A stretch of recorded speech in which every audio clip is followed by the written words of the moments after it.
እግዚአብሔር እንደዚህ ይልሃል፣ ትዳርህን በማፍረስ ጀምራለሁ ይልሃል ጌታ። አንድ ልጅህን በመውሰድ ጀምራለሁ በጌታ በኢየሱስ።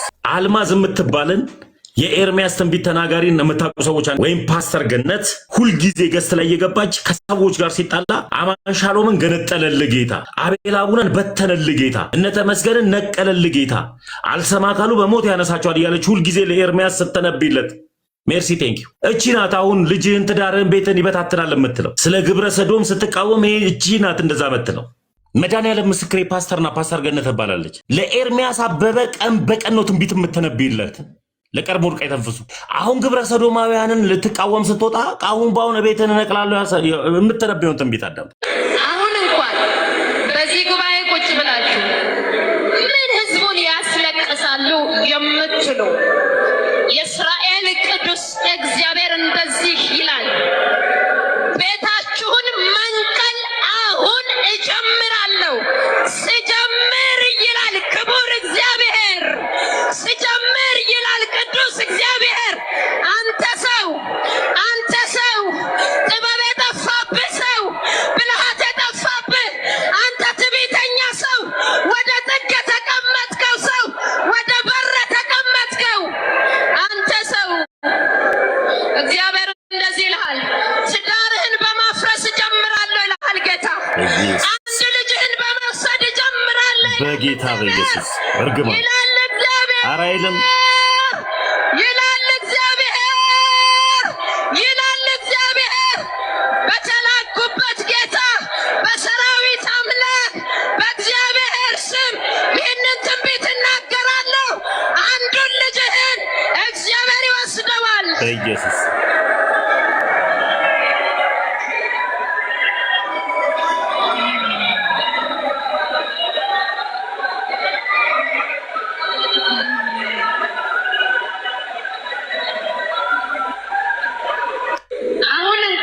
እንዳትቋወም በእርግማን ይጀምሩታል። ትዳርህን አፈርሳለሁ ይላል፣ አንድ ልጅህን ገላለሁ ይላል።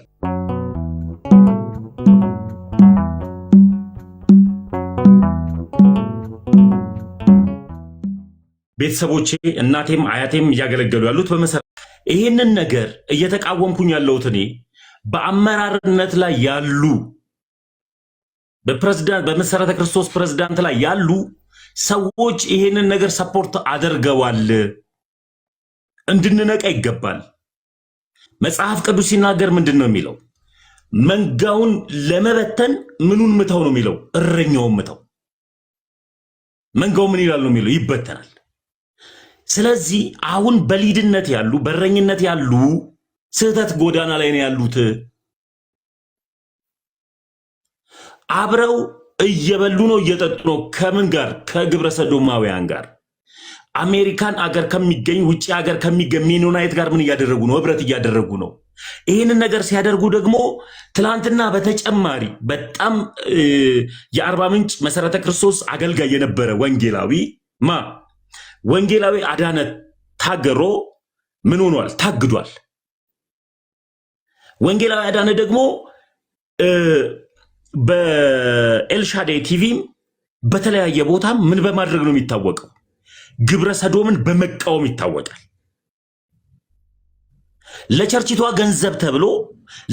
ገንዘብ ለመሰብሰብ ተብሎ ከግብረ ሰዶማውያን ጋር የሚደረገው በአመራር ላይ ያሉ ሰዎች ልክ አይደሉም፣ እንድንነቃባቸው ይገባል። ተመስገን አንተ ኦርቶዶክስ ስለሆንክ አይመለከተን። ይመለከተኛል። ኢትዮጵያ ውስጥ ነው ይሄ ነገር እየሆነ ያለው። ለምን ቢባል ልጆቻችንን ትምህርት ቤት የምናስገባው ሃይማኖትና ብሔር ዘር እየቆጠርን አይደለም የምናስገባው። ኢትዮጵያ ሀገር ላይ ልጆቻችንን አምነን ሁሉም ሃይማኖት ሁሉም ብሔር በእኩልነት የሚማሩበት ትምህርት ቤት ስለሆነ እንደዛ ነው የምናስተምረው። ነው ያገደችው ላሰማው። ለምሳሌ ያክል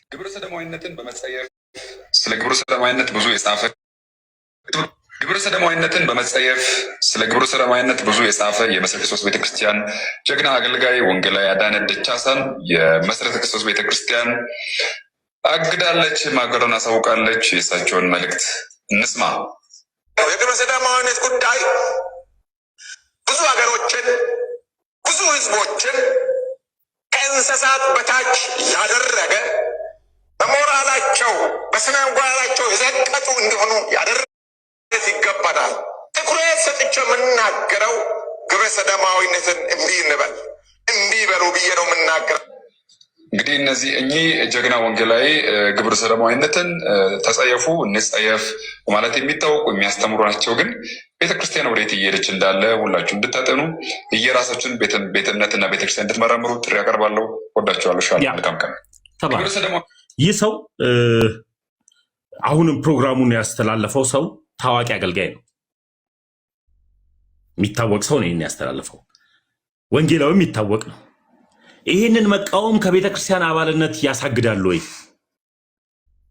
ለምን ግብረ ሰዶምን ተቃወማችሁ ተብሎ በቤተ ክርስቲያኗ ወይም ደግሞ በአመራርነት ደረጃ ያሉ ሰዎች ዋና ዋና የግብረ ሰዶም ተቃዋሚዎችን ከቤተ ክርስቲያን ምን ማድረግ ማገድ ብቻ አይደለም፣ ከአባልነት መሰረዝ ማለት ሙሉ ለሙሉ የኛ ወገኖች አይደሉም ብሎ ማስወጣት ነው። መጀመሪያው ጉዳይ ሰማይ አይሰርዛቸው፣ መንግስተ ሰማያት አይሰርዛቸው። የሰው ሰራሽ ትምህርት ላይ ስትኖር በሰው ሰራሽ ላይ ስትቀጥል ትሰርዛለህ። እንደዚህ ፈራጭ ቆራጭ ፈላጭ የሚሆነው ማን ነው? ግለሰብ ይሆናል። እውነተኛ ነገር ላይ ካለ ግን ፈላጭ ቆራጭ ግለሰብ አይሆንም። ስለዚህ ይሄን ነገር ልንቃወመው ይገባል ነው። ይሄን ነገር ለመቃወም ደግሞ ግዴታ ምን መሆን አይጠበቅብንም፣ ጴንጤ መሆን አይጠበቅብንም። አሃ እኔ መሰረተ ክርስቶስ ጠንካራ እንደሆነች አውቃለሁ፣ እንቅስቃሴዋ ላይ ጠንካራ እንደሆነች አውቃለሁ። እንኳን እሱ አይደለም ይሄ በልሳን ጉዳይ ላይ ራሱ እልፍ የሆኑ ነገሮች ስታደርግ በጣም ሲሪየስ ናት። በትምህርቷ ሲሪየስ ናት፣ ትታወቃለች የሚኬሲ። አሁን ግን በአመራሩ ላይ ያሉ ሰዎች ልክ አለመሆናቸውን የተናገርኩት ታኪ ይህን እንድትረዳልኝ ነው ፈልገው። መልካም ብለሃል ተመስገን ወንድም። ምንድን ነው እውነትህን ያልከው? አሁን እዚህ ጋር እውነት ስንነጋገር እውነት ነው። እውነት እኮ እውነት ነው። ነገም ደግሞ እነሱ ይጋለጣል። ይሄን ያደረጉ ብዙ ትንቢት መሆን ነገ ብዙ አያዛልቃቸው እንደዚህ ያደረጉ በኢትዮጵያ ኮንቴክስት ማለት ነው። በኢትዮጵያ አውድ ሌሎችም ቤተክርስቲያኖች እንደሚል እንኳን የሚኬሲ አይደለም ሌሎችም ነባር እና ቸርቾች የሚሉ ነገ እንደሚነሱባቸው ይሄ ነገር በጣም ቀላል አድርገን የምናየው አይደለም። ነገ የሆነ ስር ለመስደድ የተፈለገ ብዙ ኢምፕሊኬሽን አለ። ለወደፊት ምን አይነት እንትን አለው የሚለውን መገምገም አለብን። ስለዚህ መሰረት አለ። ኤሚኬሲ ደግሞ በዚህ ነገር እርግጠኛ ነኝ ምዕመኗን የሚያውቁ ሰዎች ምን ያህል ዲቮትድ እንዲሆኑ ዲቮትድ ክርስቲያን ለጸሎት ለጌታ ነገር ያላቸው ነገር ግልጽ ነው። ስለዚህ ነገ ከምዕመኑ ከዛው ይጀምራል ወደ ሌላም ቸርች እንደሚሄድ እኔ አልጠራጠርም። ነው በቃ ይሄ ነው እኔ የምረዳው። የሚሆነውም ይሄ ነው። ለጊዜው የሆነ እንትን ተፈጥሯል። ማንም ደስተኛ አይደለም በዚህ። ልክ ነህ ታሪክ። እኔም እየተቃወምኩ ያለሁት ለምሳሌ ያክል ከጥላቻ የሚመስል ነገር ልክ እኔ ፕሮቴስታንት ላይ የሆነ ሀሳብ ስለመጣ መሰረተ ክርስቶስ እንድትን አልፈልግም። ነገር ግን መቃወም ያለብንን መቃወም አለብን ነው። በአመራር ላይ ያሉ ሰዎች ተቃውመን ማስቆም ካለብን ተቃውመን ማስቆም አለብን ነው። በአመራር ላይ ያሉትን ሰዎች ለምቢባል ኤፍሬም ባለ ጊዜ ምን ብሎ እንደጻፈና ወዲያው እንዳስነሱት ላሳያችሁ። ቀይ መጀመሪያ እዚህ ሰውዬ ያው ስለ እንትና ያወራበትን ላሳያው። ለምሳሌ ያክል ምን ብሎ እንዳወራ ይሄው ራሱ ቄስ አገኘው ምን ብሎ እንደተናገረ ሆናላችሁ አገኘው ምን ብሎ እንደተናገረ በብዙዎች ሆናላችሁ ታውቋል ማለት ነው። ይሄው ቄስ አገኘው ምን ብሎ እንደተናገረ አዳምጣ። ስለ ስሜ በብዙዎች ዘንድ የተጠላችሁ ትሆናላችሁ የተባለው ቃል ተፈጽሟል። ዶክተር ስዩም አንቲዮኖስ ከኢትዮጵያ መሰረተ ክርስቶስ ቤተክርስቲያን ከአባልነት መሰረዛቸው ታውቋል ማለት ነው።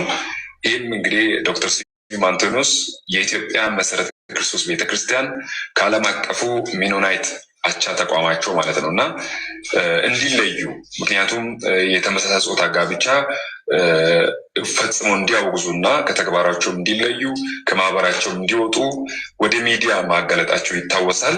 ከዚህ ጋር ተያይዞ ይቅርታ ንስሐ ከመጠየቅ ይልቅ ቤተክርስቲያኒቷ እኚህን ዶክተር በጣም ታማኝ እግዚአብሔር ይባርካቸው በብዙ ኢትዮጵያ ውስጥ እንግዲህ እኔ በ1996 ዓመተ ምህረት ላይ ስልጠና ወስጃለሁ። ብዙ ወጣቶችን ከማስተርቤሽን ከተመሳሳይ ጾታ ጋብቻ ከውርጃ ብዙ ወጣትን ነፃ ያወጣ ብዙ ቤተክርስቲያናትን ያሰለጠኑ በሙያቸውም በስነ ምግባራቸውም እግዚአብሔር ባረካቸው ሰው ናቸው እና ባለቤታቸውም ጭምር ማለት ነው እና በሙያቸው የእግዚአብሔር ክብር ሲገልጡ ቤተክርስቲያንን ደግሞ በቅድስና እንድትመላለስ ትግል ሲያደርጉ መስዋዕት ሲከፍሉ የነበሩ ትልቅ ሰው ናቸው እና እኚህን ሰው ከቤተክርስቲያን አባልነት መሰረዝ ያሳፍራል። እንግዲህ አሁን ትውልድ ከቤተክርስቲያን እንዲሸሽ እያደረጋችሁ ነው። እንግዲህ ቤተክርስቲያን ራሷ ወደ አደገኛነት ቤተክርስቲያንን ከመታደግ ይልቅ ትውልድ ቤተክርስቲያንን ወደ መፍራት ደረጃ እንዲደርስ እየሆነ ያለው ማሳያ ነው እና አሳፋሪ ነው እና ይሄ ተግባር ሊወገዝ ቤተክርስቲያን እንድትታረም ይቅርታ ጠይቃ እሳቸውን ወደ አባልነት ልትመልስ ይገባል እላለሁ። ከአገልግሎት አይደለም የታገደው። ትታወቃለች መሰረት እቅድ ያለባቸው ሰዎችን ከአገልግሎት 3 ወር 6 ወር 9 ወር ዓመት ከ2 ወር ታግዳለች ይታወቃል። አሁን ግን እነዚህን አገልጋዮች ከአገልግሎት አይደለም ያገደቻቸው፣ ፈጽሞ ከኛ ወገን አይደሉም ብላ ነው የሰረዘቻቸው። አየህ ታሪኬ እንድትረዳ ይፈልገው የኛ አባል አይደሉም ብላ ነው የሰረዘቻቸው። በፍጥነት እነዚህን ሰዎችን መመለስ ነው ያለባቸው። ቆራጥ ሰዎች ናቸው። በግብረ ሰዶም ጉዳይ ላይ የማይቀልዱ ናቸው። በውርጃ ጉዳይ ላይ የማይቀልዱ ሰዎች ናቸው። ልክ በእንደዚህ አይነት ሰዎች ላይ የማይቀልዱ ሰዎችን አይ ተመስገን ዛሬ ግብረ ሰዶምን ተቃውመሃልና ከዚህ በኋላ የኛ አባል አይደለህም ብሎ ደብዳቤ ሲጻፍ ያማል። ችግር የለውም። በአመራሩ ላይ ያሉ ሰዎች ኪሳቸው ከሞላ መኪና ከነዱ የሚያስፈልጉትን ነገር ካገኙ ችግር የለውም። ታች ላሉ ተማሪዎች ችግር አያመጣም። ታች ያለው ማህበረሰብ ስለ ግብረ ሰዶምና ስለ ውርጃ መማርና ማወቅ አይጠበቅበትም። ይሄ እኮ ግዴታ እኮ ሃይማኖተኛ መሆን እኮ አይጠበቅብንም። ሰው መሆን በቂ ነው። ሊያሰድብ አይገባም። ልንሳደብ አይገባም። አብረን ይህን ነገር ለመቃወም ኖሞር ግብረ ሰዶም ብለን ነው መነሳት። ደግሞ መንቃት ካለበት ደግሞ እኔ ወደ መጣሁበት እውነት ደግሞ እንዲመጣ ደግሞ ጊዜ ሰጠዋለሁ፣ እድል ሰጠዋለሁ። እኔ ወደ መጣሁበት እውነት እኔ ወደ ተረዳሁት እውነት ሰዎች እንዲመጡ እድል ሰጣለሁ፣ ጊዜ ሰጣለሁ። ግን አሁን ግን የአንገብጋቢ ጉዳይ ነው።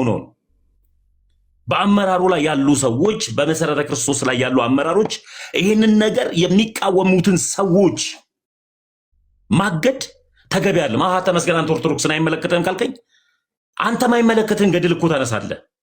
እኔ ግን የሚመለከተኝ ጉዳይ ላይ ነው የመጣሁት። ኢትዮጵያዊ ነኝ ነው። በአግባቡ መቃወም አለብን ነው። ልጆቻችንን የምናስተምረው እዚሁ ሀገር ላይ ነው። እንዲታወቅልን የሚገባው እንድንረዳ የሚገባው ይሄ ነው ለሚባል ስለሚመለከተን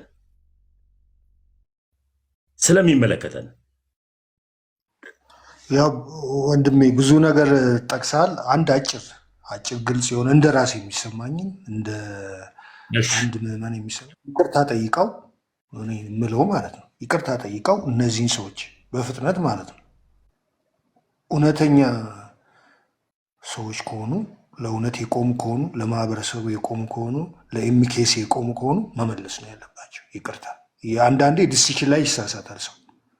የዲሲሽን ስህተት ይሁን በቃ ዋናው ግን ይቅርታ ጠይቀው እነዚህ በትክክለኛ መንገድ ላይ የነበሩ ለእውነት የቆሙ ሰዎች መመለስ አለባቸው። እኔ በዚህ ሚዲያም ሜቢ እኔ አይዶን ነው በየትኛው ሚዲያ መናገር እንዳለብን እንደ ኦርዲነሪ ኢንዲቪጁዋል ወይም ደግሞ ተራ ግለሰብ እንደሆነን ሰዎች ነው የማወራው። እዚህ ጋር ብዙም የሚዲያ ሰው አይደለም፣ ግን ፋክት እዚህ ጋር ሀቅ የሚባል አለ። ሀቅ ሲዛባ ማንም ደስ የሚለው ኢትዮጵያ የለም። ስለዚህ ስለ ሀቁ ይሄ ነው ማድረግ ያለባቸው የሚል በቃ እኔ አጠር ያለ ሶሉሽን ነው። ብዙም ወደ እንትን መግባት ይቅርታ ጠይቀው እነዚህን ሰዎች ወደ ነበሩበት አገልግሎት ወደ ነበሩበት ስፍራ መመለስ። ያ ወደ ሌላው ሀሳብ ሄዳለሁ። ፍሪቢ አንድ ቁጥር ስለጻፍሽ ፍሬ ቀጥይ እስኪ ገስት ላይ ስለሆነ እንዴት ነሽ? ሁሉ ሰላም? እግዚአብሔር ይመስገን። እንዴት ናችሁ? ገስት ላይ ያላችሁ ታችም ያላችሁ እንዴት ናችሁ? ሰላማችሁ ይብዛ። ለታሪኩ አንድ የመጀመሪያ ሰው ነው እንደዚህ ሲቃወም ማለት ነውና ቴንኪዩ ማለት እንደዚህ ጄኒዩን የሆኑ ሰዎችም ሲገኙ ማመስገን ስለሚያስፈልግ ቴንኪዩ ታሪኩ። እውነት ለመናገር እንደዚህ አይነት ፕሮቴስታንቶች ያስፈልጋሉና መቃወም ነው አሁን ትክክለኛው ተግባር፣ ነገርየውን መቃወም ነው። ነገርየውን በቃ ትክክል ያልሆነን ተግባር ደግፎ ለነገርየው ድጋፍ እየሰጡ መከራከር አይደለም ሶሉሽኑ። ምንድን ነው መፍትሄው? ነገሩ አለ ተብሏል፣ በቃ አለ ተብሏል፣ እየታየ ነው። እኛ እኮ የማናውቃቸው ሰዎች በተለያየ እምነት ያሉ በሰዎች ደረጃ እኮ ሊኖሩ ይችላሉ የትም። በቤተ ክርስቲያን ደረጃ ግን እንዴት ያሳፍራል አይደለም? አሁን እኛ በቤተ ክርስቲያን ደረጃ ወይም ቤተ ክርስቲያን ነች በምትባል በአንድ ኢንስቲትዩሽን ነገ የወጣ መረጃ ነው ይሄ። ስለዚህ ይሄ ማለት ለነገርየው እውቅና መስጠት ማለት ነው። ያውም በመንፈሳዊ ትምህርትን እናስተምራለን ወንጌልን እንሰብካለን የምትል አንድ አካል ነገርየውን ሪኮግኒሽን መስጠት ነው። ትክክል ነው ብላ እንደመቀበል ነው። በዛ ሲያልፍ ነገሩን ያከብደዋል። ሰዎች ሊኖሩ ይችላሉ፣ ኢንዲቪጁዋል ሊኖሩ ይችላሉ፣ በየትኛውም እምነት ሊኖሩ ይችላሉ። ኢንዲቪጁዋል ስለኖሩ ግን ቤተክርስቲያን አትጠየቅም አይደለ? ምንድነው ቤተክርስቲያን ትክክለኛውን ትምህርት ታስተምራለች። ሰው ምርጫ አለው። ሌላ እምነትም የሰይጣንም እምነት እኮ የሚያመልክ አለ አይደለ? እንዲህ አይነት ተግባር ውስጥ የሚገባ አለ፣ ሰው ፍሪ ዊል ስላለው ማለት ነው። ነገር ግን በዛ ሰውዬ ምርጫ ቤተክርስቲያን አትወቀስም። አሁን ግን የመጣው ቤተክርስቲያኗ ራሷ ነች። ዩሲ ዲፍረንሱን አንደርስታንድ አድርጉልን። ቤተክርስቲያኗ ራሷ እንዲህ አይነት ነገሮችን አክሰብት አድርጋ የቤተክርስቲያን ሜምበሮች እኮ አሉ የሚቃወሙ፣ እንደ አንተ አይነቶቹም እኮ ይቃወማሉ አይደለ? እነዚህ የተቃወሙትን ሰዎች ግን ማባረር ማለት ትክክለኛ ዲሲሽን አይደለም። ነገርየውን አክሰፕታንስ መስጠት ነው፣ ለነገርየው ሪኮግኒሽን መስጠት ነው። ስለዚህ ይህንን በህብረት እንደ ሀገር ነው መቃወም ያለበት እንጂ አንዱ ሰው እንደዚህ አይነት ችግር አለብህ ሲባል እናንተም እኮ አለባችሁ ብሎ ስኪፒንግ ጎት እንደዚህ አይነት ችግር እኮ ሌላውን ቤት አለ፣ ሌላውን ቤት እኮ ያጨሳል፣ ሌላውን ቤት እኮ ይጨፍራል፣ ሌላውም አይደለም። ችግሩን ሪኮግናይዝ ያደረገ ሰው ለችግሩ ሶሉሽን መስጠት ነው ያለበት። ስለዚህ ስኪፒንግ ጎት አይፈለግ፣ ማምለጫ መንገድ አይፈለግ። ነገርየውን ሪኮግናይዝ ያደረገች ቤተክርስቲያን ስህተቷን አምና መጀመሪያ የምታስተምራቸውን ምዕመን ይቅርታ ትጠይቅ፣ ከዛ ደግሞ ሀገርን ትጠይቃለች። ምክንያቱም ለሀገር ኪሳራ የሆነች ነች። እኔ እንደዚህ አይነት ቤተ እምነት ውስጥ ለሀገር ኪሳራ ነች እንጂ የሆነችው ሆነስትሊ ትክክል ነች ብዬ እኔ ሰፖርት አላደርግም እንደዚህ አይነት ቤተ እምነትን። ስለዚህ እንደውም እኔ ይሄንን ይሄ ተግባር የሚቀጥል ቢሆን ይቺ ቤተክርስቲያን መፍረስ አለባት ብለን ሁሉ ልንወጣ እንችላለን ሆነስትሊ። ምክንያቱም ሀገር ላይ ትልቅ ፕሮብለም ነው የሚያመጣው። እንደ ኢትዮጵያዊነትም አብረን መስራት ነው ያለብን እና የምታስተምረው ትምህርት ትክክለኛ ነው የምትሉት ከሆነ ሚዛኑ እኮ ትክክለኛውን ፍሬ ሲያፈራ ነው አይደለ? ስለዚህ እንዲህ አይነት ተግባሮችን እኔ በፍጹም አጥብቀን ልናወግዝና አጥብቀን ልንቃወም የሚገባው ተግባር ነው። በቤተክርስቲያን ደረጃ ደግሞ ትክክል ስላልሆነ እንደ ተቋም ይህንን ወታ ይቅርታ መጠየቅ አለባት እና ለማምለጫ ደግሞ አንተ አጥፍተሃል፣ ይሄ ቤተክርስቲያን አጥፍቷል ሲባል ያኛውም እኮ አጥፍቷል ተብሎ መልስ አይመለስም። የእናንተን የአንዱን ጥፋት ለመሸፈን የሌላው ጥፋት አይነገርም። ጥፋቱን ሪኮግናይዝ አድርጎ ለመስተካከል ነው መሞከር ያለበት። ከዛ ነው ኢቭን ሰው ብሌም ለማድረግ የሚችለው እንኳን አንድ ሰው ብሌም ለማድረግ እንኳን የሚችለው ራሱ ንጹህ ሲሆን ነው። ስለዚህ የራሱን ችግር የታየውን ችግር መጽዳት አለበት። በቃ ይሄ በጣም ትልቅ ክራይስ ነው። እኔ እንደ ሀገር ትልቅ ክራይስ ነው። ትልቅ በቃ በጣም ሀገራችንን ችግር ላይ የሚጥል ነገ ልጆቻችንን የማንሰማበት ነገ እህቶቻችንን ወንድሞቻችንን ማዳመጥ የሚቸግረን ደረጃ ሊያመጣብን የሚችል ትልቅ ክራይስ ነው እና አጥብቀን እንቃወማለን።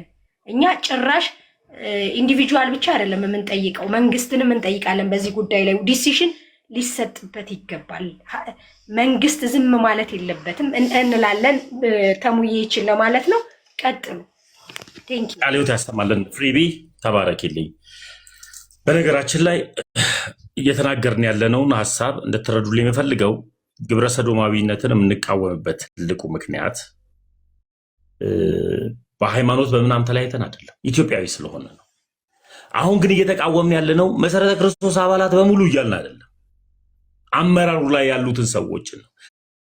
ለምቢባል እያገዱ ያሉት አመራሩ ላይ ያሉ ሰዎች ናቸው። ስለዚህ ይሄንን ነገር ግብረ ሰዶምን አብዝተው የሚቃወሙ ሰዎችን ከነዚህ ሰዎች ደግሞ እንደ ቸርች ከግብረ ሰዶማውያን እንደ ቸርች ገንዘብ የምትወስድ ቤተ እምነት ካለች ልክ አይደለም። የአመፃ በር ነው፣ ተገቢ አይደለም። ይህንን ደግሞ በይፋ መሰረተ ክርስቶስ ትቀበላለች፣ ድጎማ ታገኛለች። ከነዚህ ማህበረሰቦች ትቀበላለች። ይህን ነገር ምን ማድረግ አለብን? መቃወም አለብን። አይመለከተንም ብለን ዝም የምንል ሰዎች መሆን የለብንም። በትክክል ተቃውመን ነው ልንሄድ የሚገባው። ደግሞ ለይቅርታ ራሱ እንኳን ጋዜጣዊ መግለጫ ሲጠራ እነማንን ነው እየጠራችሁ ያላችሁት?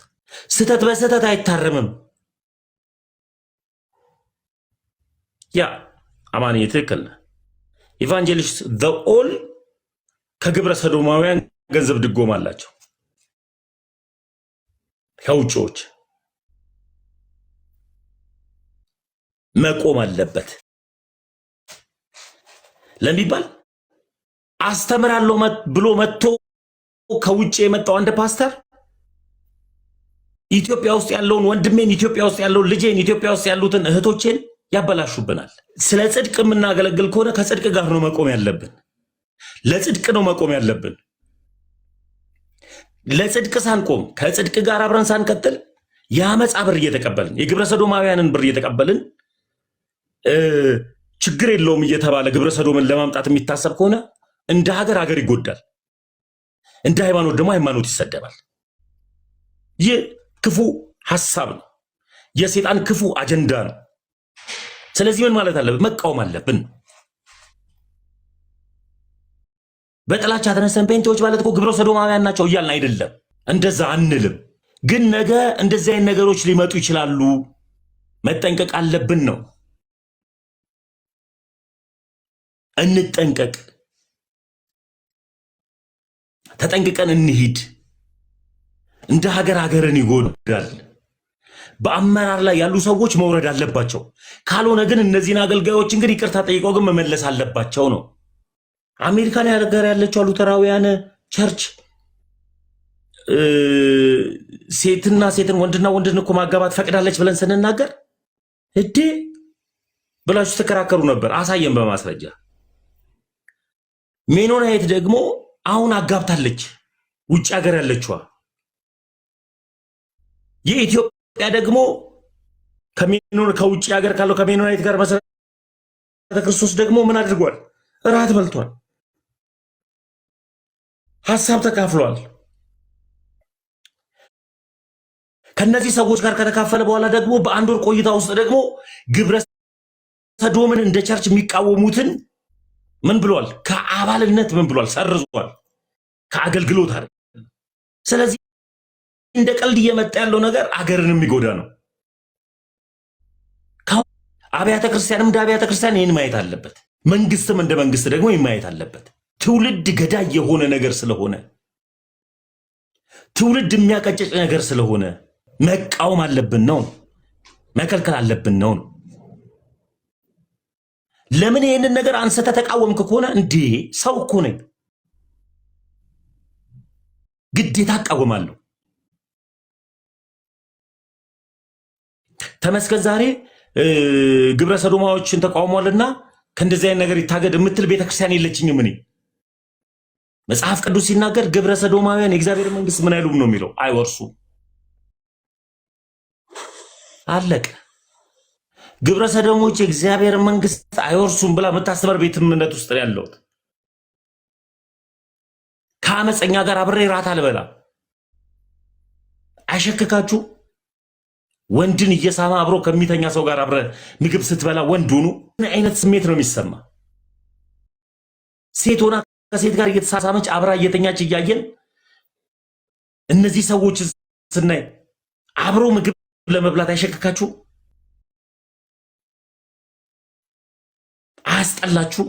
አያስጠላችሁም ወይ? እንደዚህ አይነት ነገር እንዴት ግብረ ሰዶማውያንን ሰፖርት ለማድረግ ይመጣል? ኢቫንጀሊካን ሁላችሁም ናችሁ ከግብረ ሰዶማውያን ገንዘብ ተቀበሉት። ከዛስ በኋላ ቤተክርስቲያንን እንዳንናገር ደግሞ ወይም ደግሞ ትውልድ ወጥቶ እንዳይናገር የኤርሚያስ ፓስተር አለች፣ ፓስተር ገነት የምትባል የቀለም ወርቅ አይተንፍሱ ማለት ነው። ፓስተሩ ሁልጊዜ ትንቢት የምትተነብይለት ትሞታላችሁ ብላ ታስፈራራለች ማለት ነው። ትውልዱ እንደዚህ ተነበያለች። ከዛ በኋላ ትዳርህን በትናል ይላል የሰራዊት አምላክ እግዚአብሔር፣ ልጅህን ይገላል ምናምን ብላ እግዚአብሔርን ገዳይ አድርገው ትመጣለች። አስተውላችሁታል? ሄደ ፓስተር እንዳትቃወመው በእንደዚህ አይነት ትንቢት ደግሞ የኤርሚያስ አበበ ናት እቺ። በተደጋጋሚ ኤርሚያስ ጋር እየገባች ትንቢት የምትናገር ፓስተር ናት። አውቃታለሁ። ገነት ትባላለች። ይዋል ደስ አይለኝም በእግዚአብሔር ወር ለቅሶ ወራት እኔ ልላልልም። ቆይ ላሳያችሁ።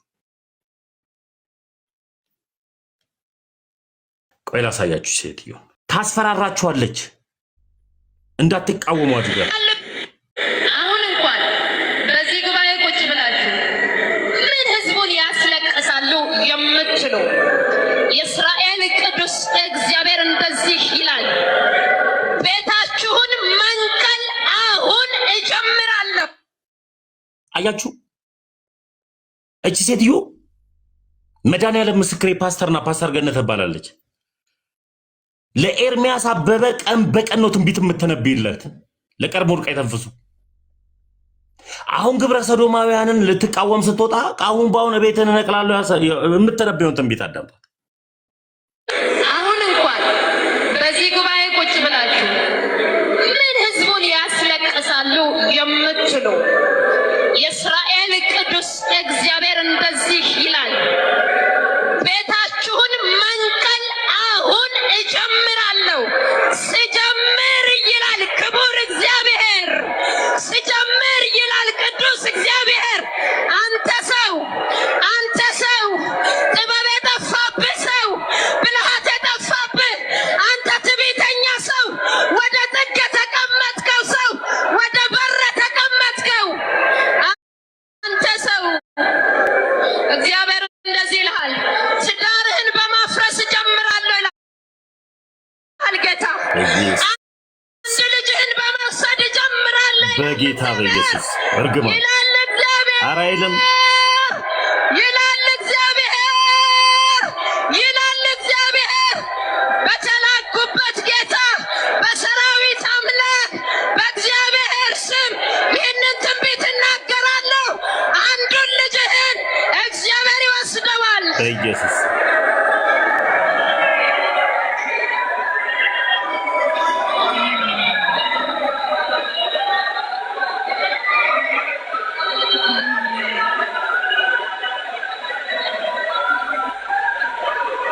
አሁን እንኳን እንዳትቋወም በእርግማን ይጀምሩታል። ትዳርህን አፈርሳለሁ ይላል፣ አንድ ልጅህን ገላለሁ ይላል። እቺ ማለት ፓስተር ገነት በተደጋጋሚ ኤርሚያስ ጋር እየገባች ትንቢት የምትነብይ ናት። ከኔ ጋር ፍሬንድ ነበረች። ኦርቶዶክስ ኮንኩ በኋላ ነው አንፎሎ ተደራርገን የተለያየ ነው። ወይም በሁለተኛ ስሟ አልማዝ ትባላለች። ካስታወሳችሁ አልማዝ በተደጋጋሚ ለኤርሚያስ ትንቢት ስታመጣለት ፓስተር አልማዝ ቲክታክ ላይ አልማዝ የሚል ዩዘር ኔም ትንቢት ስታመጣለት ለና አቤል አቡና ለና አማን ሻሎም ካንተ ይበተናሉ እንደዚህ ይሆናሉ ያለች ትንቢት ስትነበይ የሰማችሁ ጴንጤዎች አንዳንድ ቁጥር ጻፉልኝ። እስኪ አንዳንድ ቁጥር ጻፉልኝ ለማወቅ ያክል ያወቃችሁ ሰዎች ካላችሁ። አምላክ ኢየሱስ ነው። ቴንኪው። አንድ ሰው አግኝቻለሁ። አልማዝ ነው ዩዘር ኔሟ። ቴንኪው። ሁለት ሰው ሶስት ሰው አግኝቻለሁ። ይህቺ ሴት ፓስተር ገነት ነው ትክክለኛ ስሟ። ተነስተህ አባቶችን እንዳትቃወም ግብረ ሰዶማውያን እንዳትቃወም ምን ትላለች? እግዚአብሔር በሞት ያነሳል፣ ልጅን በሞት ያነሳል፣ ትዳርን ይበጠብጣል ብላ ታስፈራራለች። የሰራዊት አምላክ እግዚአብሔር ይላል እያሉ ያስፈራራሉ። ይሄው አሳዛኙ ነገር በቀጣይ ዘመን ሌላ ነው ደግሞ በእኛ በአገልጋዮቹ ምክንያት ብዙዎች ይወድቃሉ፣ ብዙዎች ይወድቃሉ። የእስራኤል ክቡር እንደዚህ ይለኛል ወገኖቼ፣ የእግዚአብሔርን መልእክት እንሰማለን። እግዚአብሔር አምላክ እንደዚህ ይለኛል። እስራኤል ቅዱስ የሰራዊት ጌታ እግዚአብሔር እንደዚህ ይላል። ብዙ ለቅሶ በምድሪቷ ይሆናል። ኧረ አንቺ ላይ ይሆናል። በብዙዎች ቤት ድንኳን ይሆናል። በብዙዎች ዘንድ መራር ለቅሶ ይሆናል። ሕዝቤ ይላል የሰራዊት አምላክ እግዚአብሔር ናይወዳስ ተረደበህንዳይ አሁን ተነሳው ይላል መሐሪው እግዚአብሔር። የምነሳው ግን ለምህረት አይደለም ይላል ቅዱስ እግዚአብሔር። ለምህረት አይሆንም ይላል ቅዱስ እግዚአብሔር። እግዚአብሔር መሐሪ እኮ ነው። አንተም ታውቃለህ፣ ታግሻለሁ፣ አንተም ታውቃለህ፣ ጠብቄሃለሁ፣ አንተም ታውቃለህ፣ አንተም ታውቃለህ።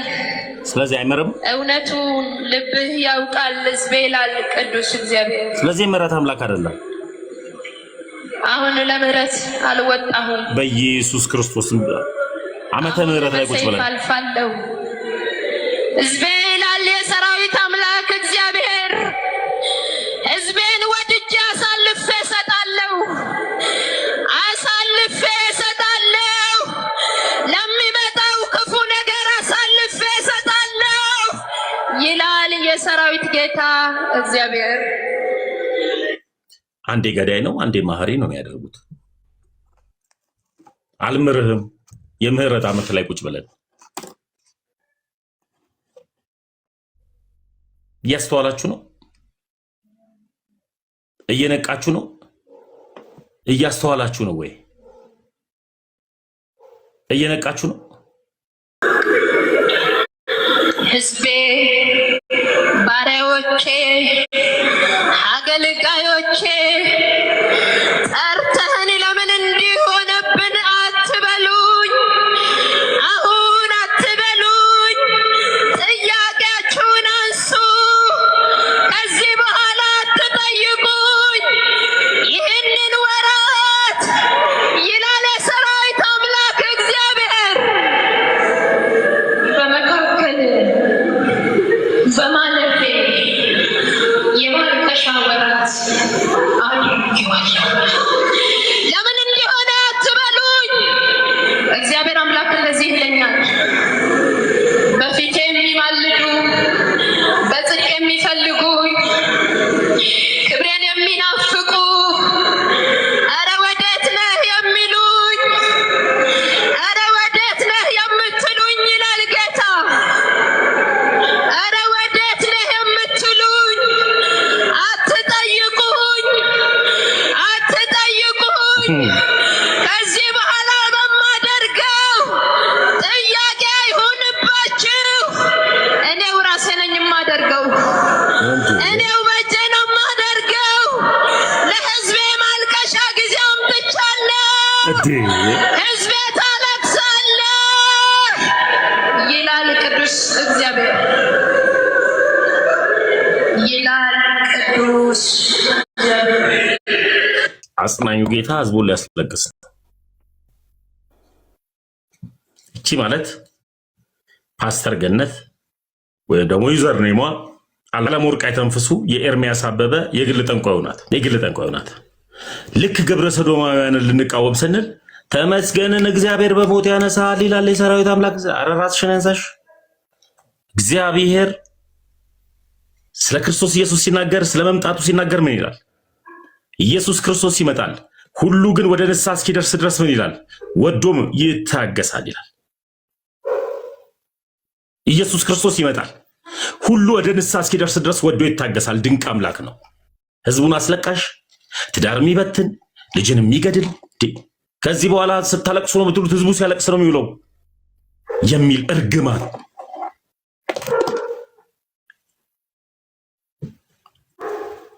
እያስተዋላችሁ። ለዚህ ነው አንድም ሁለትም እንድታመልጡና እንድትወጡ የምፈልገው። ወደ ገባን እውነት እንድትመጡ የምፈልገው ለዚህ ነው። እኔ ግብረ ሰዶምን መቃወመው ግዴታዬ ስለሆነ ነው። መጽሐፍ ቅዱስ የሚናገረው ጳውሎስ ሲናገር እንደኔ ባታገቡ ይመረጣል፣ ነገር ግን በስጋ ምኞት ከመቃጠል ይልቅ ግን አግባ፣ የምታገባት ምን ትሁን? ያመነች ትሁን፣ እሷስ ምን ትሁን? ሴት ትሁን ነው የሚለው። እንድናገባ የተፈቀደልን ሴት ነው ወንዱ። ሴቷ እንድታገባ የተፈቀደላት ደግሞ ወንድ ነው። ሴቷ ሴት፣ ወንድ እንዲያገባ አልተፈቀደም። ስለዚህ ይህንን ነገር ልንቃወም ስንል ይላል የሰራዊት አምላክ አይልም።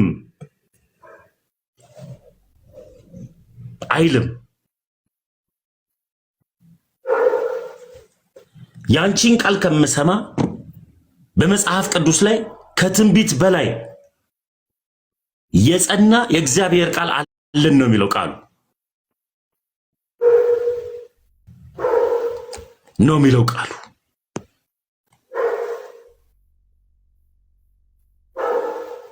ከትንቢት በላይ ጸና። ከፉክክር እንውጣ። ይሄ ጴንጤ ማለት እኮ ኦርቶዶክስ ማለት እኮ ከሚለው ፉክክር እንውጣ። ሰው መሆን በቂ ነው።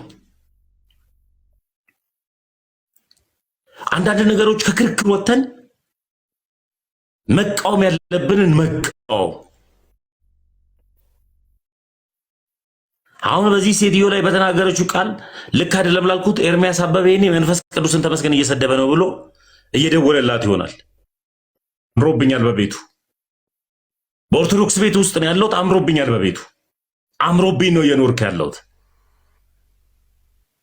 ተመችቶኝ ነው እየኖርኩ ያለሁት። አልሞትኩም፣ ይኸው ዛሬም በሕይወት አለው። ሟርታችሁ በእኔ ላይ ባይሰራው እግዚአብሔር በእኔ ላይ ያዘጋጀው ዓላማ ታማኝና ድንቅ ስለሆነ ልክ ተነሰ ግብረ ሰዶም ይልሃል የሰራዊት አምላክ እግዚአብሔር ትዳርን ይበትናል፣ ልጅን ይገል። መጽሐፍ ቅዱስ ሲናገር እኮ ትዳርን ያገኘ በረከትን አገኘ ነው የሚለው። ልጅን ያገኘም ደግሞ በረከትን አገኘ ነው የሚለው። የበረከት ምንጭ ትዳር ነው። የበረከት ምንጭ ልጅ ነው። በስተንተባሰ እንድንሄድበት የሚፈልግ እግዚአብሔር ስራ ነው። እነሱ ግን ማስፈራሪያቸው ነው። ይገላል፣ ይበትናል፣ ይበታትነባል፣ ትሞታለህ። ኋይ እርግማን ነው። ጌታ አይልምም አይገልምም።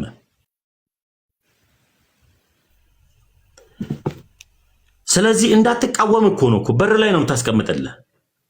ይኸው እንደዚህ በር ላይ ዳር ላይ ያለው አንተ ግብዝ ሰው እያለች ነው የምታወራው። አሁን እንኳን በዚህ ጉባኤ ቁጭ ብላችሁ ልክ ስትቃወም የምትለው አሁን እንኳን በዚህ ጉባኤ ቁጭ ብላችሁ ምን ህዝቡን ያስለቅሳሉ የምትሉ የእስራኤል ቅዱስ እግዚአብሔር እንደዚህ ይላል፣ ቤታችሁን መንቀል አሁን እጀምራለሁ። ስጀምር ይላል ክቡር እግዚአብሔር፣ ስጀምር ይላል ቅዱስ እግዚአብሔር። አንተ ሰው ጥበብ የጠፋብህ ሰው፣ ብልሃት የጠፋብህ አንተ ትዕቢተኛ ሰው፣ ወደ ጥግ የተቀመጥከው ሰው፣ ወደ በር የተቀመጥከው አንተ ሰው፣ እግዚአብሔር እንደዚህ ይልሃል፣ ትዳርህን በማፍረስ እጀምራለሁ ይልሃል ጌታ። አንድ ልጅህን በመውሰድ እጀምራለሁ ይላል። ባለጌ አይልም። አያችሁ፣ እንድታስተውሉ የምፈልገው ነገር ይሄ ነው። ስፔሻሊ በፕሮቴስታንት ቤት ውስጥ ያላችሁ እህት ወንድሞቼ፣ እግዚአብሔር ገዳይ ነው ወይ? እግዚአብሔር ጨካኝ ነው ወይ? በጉባኤ መካከል እንደዚህ እየተባለ ህዝቡን እያስፈራሩ መቀመጥ አለብን ወይ? ኧረ እንዳትነቁ እንዳታስተውሉ ማን ነው አዚም ያደረገባችሁ? መጽሐፍ ቅዱስ ከፍቶ ተሰጥቷችሁ እያነበባችሁ ሜርሲ ጌታ ነግሮሽ ነው ለወንጌል እንቅፋት መሆኔን ተጠንቀቅ ምናምን። አንቺን ትንቢት ጌታ ነግሮሽ ነው? ለአንተ ነው ንስሐ ግባ። ምን ሆናችኋል? አሃ እያስፈራራሽኝ ነው። አሁንም ጌታ ተጠንቀቅ እያለኝ ነው። ለኔ ያመንኩትን አውቀዋለሁ፣ የታመንኩትንም አውቀዋለሁ። ያመንኩት የሚገድል ሳይሆን የሚያኖር ነው። ያመንኩት የሚያስለቅስ ሳይሆን እንባን የሚያብስ ነው። ያመንኩት የሚያስርብ ሳይሆን የሚያበላ ነው። ያመንኩት ራቁት የሚያስኬድ ሳይሆን ልብስ የሚያስለብስ ነው። ያመንኩት ክብር የሆነ አምላክ ነው። ያመንኩትን እኔ ያውቃለሁ። ለዚህም ነው እኔና ቤቴ ግን እግዚአብሔርን እናመልካለን። እናንተስ ያለው እኔና ቤቴ እግዚአብሔርን ነው የምናመልከው። ያመንነውን እናውቃለን። የሚያኖር ነው፣ የሚያከብር ነው፣ በሞገስ የሚያስኬር ነው። ሟርታችሁ በእኔ ላይ አይሰራም። ድግምታችሁ በህዝበ ክርስቲያኑ ላይ አይሰራም። ያመንነውን እናውቀዋለን። ሞተ ሲባል በህይወት የሚያኖር ነው። ታመመ ሲባል የሚያድን ነው። ወደቀ ሲባል የሚያነሳ ነው። አለቀሰ ሲባል የሚያጽናና እንባን የሚያብስ ነው። ያመንኩትን አውቀዋለሁ። ይሄው ዛሬ ሊወድቅ ነው ሲባል አቁሞ የሚያሳይ ነው እንጂ የሚገድል አምላክ አይደለም። የኔ አምላክ ቤተሰብን የሚበታተን አይደለም። ትዳርን የሚያፈርስ አይደለም። እንዲሁም አብዝቶ ፍቺን የሚቃወም ነው የኔ አምላክ። ፍቺ ኃጢአት ነው ብሎ የሚናገር ነው የኔ አምላክ። ልጄን ይበትናል፣ ትዳርን ይበትናል፣ ልጄን ይገላል እያለ የሚያስፈራራ አይደለም። ለዚህም ነው እንድትነቁ ኦርቶዶክስ እንድትሆኑ የምፈልገው። የቁራ ዘር የለብኝም። ቀን በቀን መጮህብህ እንድትረዳ ግን ፈልጋለሁ፣ እንዲገባ ግን ፈልጋለሁ። አንዳንድ ደግሞ ሰነፍ ኦርቶዶክሳውያን ደግሞ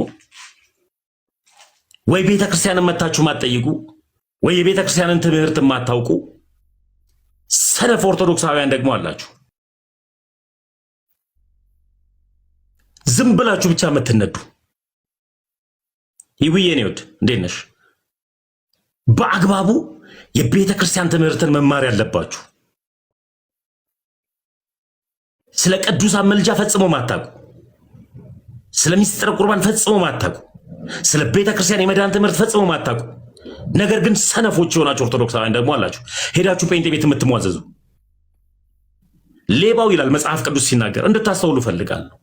ሌባው ሊያርድና ሊገድል ነው የመጣው ነው የሚለው። ትምህርት እያስተማርኩ ነው ብሎ ይበላሃል። ትህትና በሚመስል መልክ መዝሙሩን እያሰማ ትንቢት እያለ ለሲኦል ያዘጋጃል። እንድትጠነቀቁ ይገባል። እንድታውቁ ይገባል። እንድትረዱ ይገባል። ስለ ቤተ ክርስቲያን ገብቶ ጠልቆ ማወቅ ይጠበቅባችኋል። ቤተ ክርስቲያን የመዳን ትምህርቷ ምንድን ነው? ለቅዱሳን ያላት ቦታ ምንድን ነው? ስለ ክርስቶስ ኢየሱስ መዳን ላይ ምንድን ነው የምታስተምረው? ስለ ቅዱሳን ምልጃ ምንድን ነው ትምህርቷ?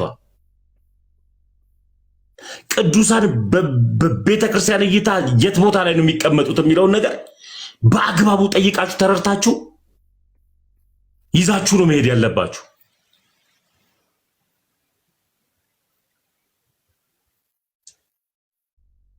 ጴንጤውማ ወደ እውነት እንዳይመጣማ ትንቢት በሚመስል መልክ ገላለሁ፣ ልጅህን አፈርሰዋለሁ፣ አንተ ትሞታለህ፣ በመኪና አደጋ እግዚአብሔር ያነሳል እያሉ መድረክ ላይ የተነበዩባቸው እውነቱን እንዳያውቁ በመጽሐፉ እንዳይመሩ እያደረጓቸው ነው ያለ።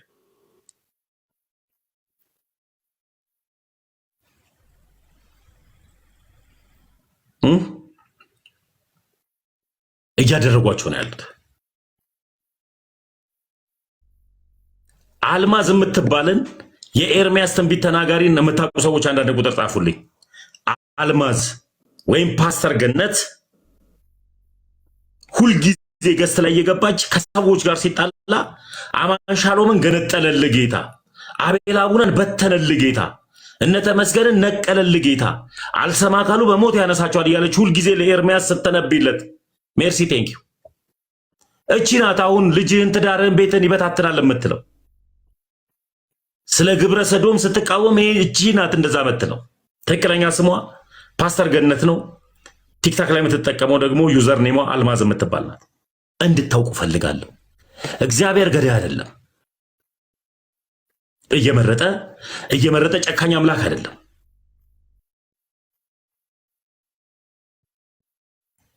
ራስን ይሄን የጻፍከው ይሄንን ጽሁፍ ራስ ኤርሚያስ በፌክ አካውንት መተ ለሚባል እኔን አለመስማት እንደማችል ስለማውቅ፣ ስለዚህ ትውልድ ንቁ፣ አምልጡ፣ ተጠንቀቁ፣ ከግብረ ሰዶምን ተቃውሙ። ግብረ ሰዶማዊያነት ልክ አይደለም፣ በሽታ ነው። ግብረ ሰዶማዊያነት በሽታ ነው፣ መርገም ነው፣ እግዚአብሔርን ቁጣ ያስነሳ ነው፣ የእሳት ዝናብን ያዘነበ ነው። ግብረ ሰዶማዊነት መቃወም አለብን። መቃወም ያለብንን መቃወም አለብን። አስተውሉ እንጂ በማስተዋል ተራመዱ እንጂ እያስተዋል እንሂድ እንጂ በማስተዋል እንራመድ እንጂ ይልሃል የሰራዊት አምላክ እግዚአብሔር እየተባለ አትፍራ። እግዚአብሔር ያለህን በቃሉ አስቀምጦልሃል። እግዚአብሔር በዚህ ቃል ያስቀመጠልህን እውነትን ነው የምትኖረው። ከዚህ ቃል ውጪ ሌላ ያስቀመጠልህ እውነት የለም። እንዴት መኖር እንዳለብህ፣ እንዴት መረዳት እንዳለብህ፣ እንዴት መከተል እንዳለብህ ከትንቢት በላይ የጸና የእግዚአብሔር ቃል ተሰጥቷል። ውሸት ነው ነብይ የሚባል የለም በዚህ ዘመን።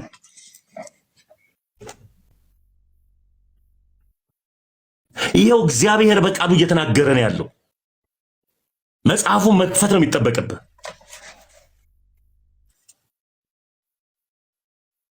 ስለዚህ ፓስተር ገነት ወይም ደግሞ አልማዝ ላይ ያለውን ሐሳብ በሰፊው እመጣበታለሁ። መጀመሪያ በውስጥ ላወራት ስለመፈልግ እነ ተመስገን ግብረ ሰዶምን እየተቃወሙ ነውና ጌታ ያነሳቸዋል ምናምን።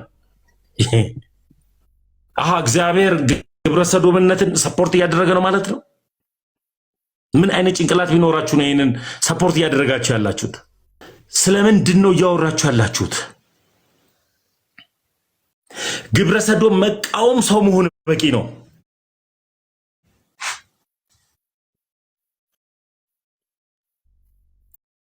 ወንዶኝ ተፈጥሬ ወንድ አላገባም። ወንዶኝ ተፈጥሬ ያለው ሴት ናት የተፈቀደችልኝ፣ ሴት ናት ማገባት።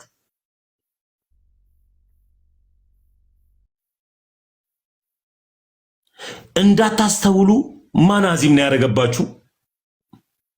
እውነትን እንዳታውቁ ማን ነው አዚም ያደረገባችሁ? ይህ እውነት ሲነገር ተመስገንን አሁን እንከሷለን እናሳስረዋልና በምላሳችሁ ቢሆንማ ድሮ ነው መታሰረው፣ ድሮ ነው ሞተው። ሄደ ሱሬን ሰቅላ አስፈራራ። የገባኝን እውነት ቀን በቀን እነግርሃለሁ። ወንጌል ነው የሚያወጣ፣ ወንጌል ነው የሚያድን። ኦርቶዶክስ ተዋህዶ ያላት ትምህርት ጤናማ ነው።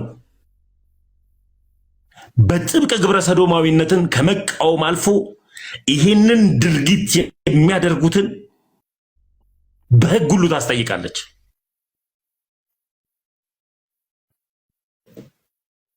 አየህ፣ ታስጠይቃለች። በመዳን ትምህርቷ ላይ ጠንቃቃ ናት። ማንም ሰው በዶግማዋና በቀኖናዋ ላይ አይቀልድም። ኦርቶዶክስ ተዋህዶ ማንም መጥቶ በዶግማዋና በቀኖናዋ ላይ አይቀልድም። ቤተክርስቲያን ባለሙሉ ስልጣን ናት። ባለሙሉ ስልጣን ስለሆነች የምትከተለውም ባለሙሉ ስልጣን የሆነው መንፈስ ቅዱስን ስለሆነ እኔ ያለሁባት ቤተክርስቲያን ገንዘብ ፍለጋ ውጭ አትሮጥም። የመሰረታትና የተከላት ይታወቃል። እንዴት ማግኘት እንዳለባት መንፈስ ቅዱስ ይረዳታል እንጂ ወንድና ወንድን የሚያጋቡትን እየሰበሰበች ገንዘብ አትፈልግም፣ አትለቃቅምም። ኦርቶዶክስ ተዋህዶ ባለሙሉ ስልጣን ናት። ቤተክርስቲያን የተከላትን የመሰረታትን እውነተኛ መንገድ ያደረጋትን ኢየሱስን ጠንቅቃ ታውቀዋለች። የተከላት እሱ ስለሆነ፣ ስለዚህ ገንዘብ አያሰጋትም። ይሳኮር አንተም ደግሞ ግብረ ሰዶምን መደገፍ ጀመርክ እንዴ ይሳኮር? አሃ አሜሪካን ሀገር ስለምትኖር ግብረ ሰዶምን መደገፍ ጀመርክ አንተም ይሳኮር? አላቅም ነበር። ጊታር ይዘህ እንደምትዘምር ነበር የማውቀው። ምንድን ነው እያላችሁ ያላችሁት? ቤተክርስቲያን ጤናማ ናት፣ እኔ ያለሁባት። ምን ሆነሃል ይሳኮር? እንዴት እንደዚህ ትላለህ?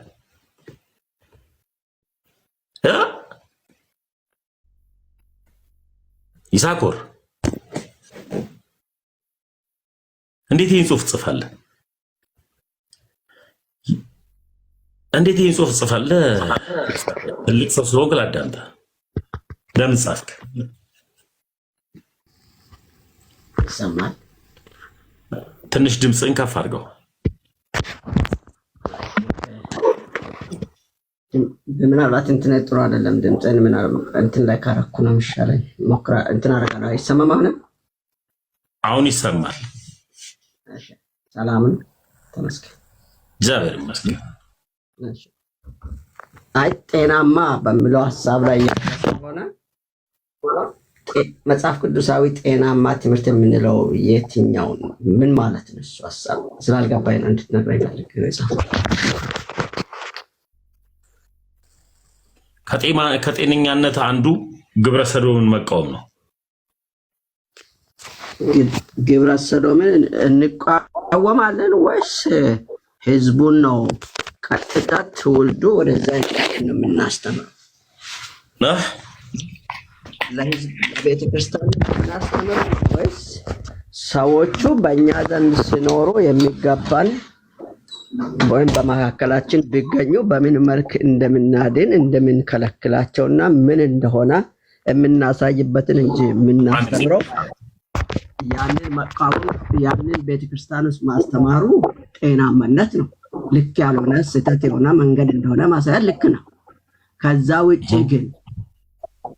ውጭ ግን እኔ ልጠይቅ የፈለኩ እሱ አንዱ ትምህርት ይሞሳለ እሱን ሳይሆን ቅድም ያልከውን ቤተክርስቲያን የኛ ጤናማ ትምህርት ላይ ይሄንን ስታነሳ ወይም ይሄንን ጉዳይ ብቻ አንስታይ ትምህርት ሰው ይሄን ከዚህ መንገድ እንዴት መውጣት እንዳለበት ይሄ ምን እንደሆነ ማሳየት የምንችል ትምህርት ማስተማር እንችላለን። ይሄ ግን የሆነ የቤተክርስቲያንን ጤናማ ትምህርት ነው ብለን የምንልበትን አቅጣጫ እንድታሳይሻል። መልካም። እግዚአብሔር ትዳርን ይበትናል ይሳኮር? እግዚአብሔር ይበትናል ሰው እግዚአብሔር ጋብቻ ፍቺን ይጠላል ነው የሚበትነው። ሰውየው እግዚአብሔር ልጅን ይገላል።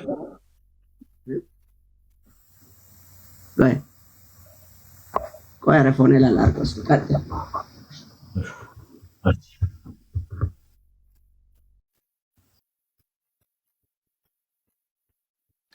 ኤርፎን ላይ አድርገው። ኦኬ አሁን ይሰማል መሰለኝ። አሁን ይሰማል? አዎ ትሰማለህ። እግዚአብሔር ልጅን ይበትናል። ምን አለ? ይገላል። እግዚአብሔር ልጅን ይገላል። ምን ማለት? በጣም ጥሩ። ያው አንዷ ግብረ ሰዶምን ስንቃወም ፓስተር ገነት የምትባል ካወቃት ወይም ደግሞ የኤርሚያስ አበበ የግል ጠንቋዩ አልማዝ የምትባላለች ታውቃታለህ። አንተም ከኛ ጋር ድሮ ስለነበርክና ላሰማ ግብረ ሰዶምን የሚቃወሙ ሰዎች ምን ብላ እንደመጸልይላቸው አሁን እንኳን በዚህ ጉባኤ ቁጭ ብላችሁ ምን ህዝቡን ያስለቅሳሉ የምትሉ የእስራኤል ቅዱስ እግዚአብሔር እንደዚህ ይላል፣ ቤታችሁን መንቀል አሁን እጀምራለሁ። ስጀምር ይላል ክቡር እግዚአብሔር፣ ስጀምር ይላል ቅዱስ እግዚአብሔር። አንተ ሰው ጥበብ የጠፋብህ ሰው፣ ብልሃት የጠፋብህ አንተ ትዕቢተኛ ሰው፣ ወደ ጥግ የተቀመጥከው ሰው፣ ወደ በር የተቀመጥከው አንተ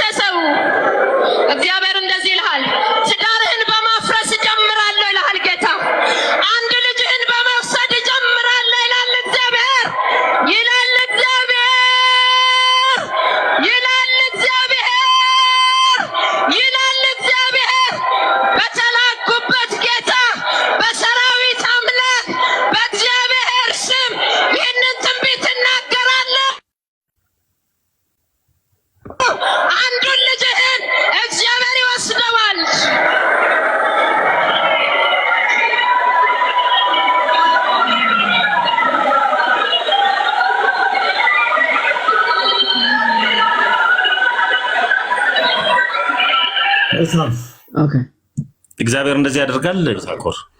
ኦኬ ይኸውልህ አሁን አንተ ያሳየህን ቦታ ከምን ተነስቶ ከየት ተነስቶ እግዚአብሔር እንዲህ አይነት ግብረ ሰዶም ስለተቃወመ ነው። ሌላ ትንቢት አልጨምርልሽ። ያው ባባለን ቆያ ኖ ትንቢቱን አይደለም አሁን ያደረሱ ያችን የተቆረጠች ቦታ ነው የነገርከኛል። አሁን ይሄ ቦታ መጨረሻ ላይ መደምደሚያ ወይም ለዛ ሰው እግዚአብሔር ምልክታዊ ንግግርን የሚናገርበት ብቻ ነው የነገርከን። ኤላይ ምን ብሎት ነበረ? ቆያ ቆይ ላሳየህ። ሌላ 3 ነው ትንቢቷ። ሙሉና ነው ያሰማለሁ። ተቆራርጦ ስለተቀመጠ ነው። አሳዛኝ በእኛ በአገልጋዮቹ ምክንያት ብዙዎች ይወድቃሉ። የእስራኤል ክቡር እንደዚህ ይለኛል። ወገኖቼ የእግዚአብሔርን መልእክት እንሰማለን። እግዚአብሔር አምላክ እንደዚህ ይለኛል።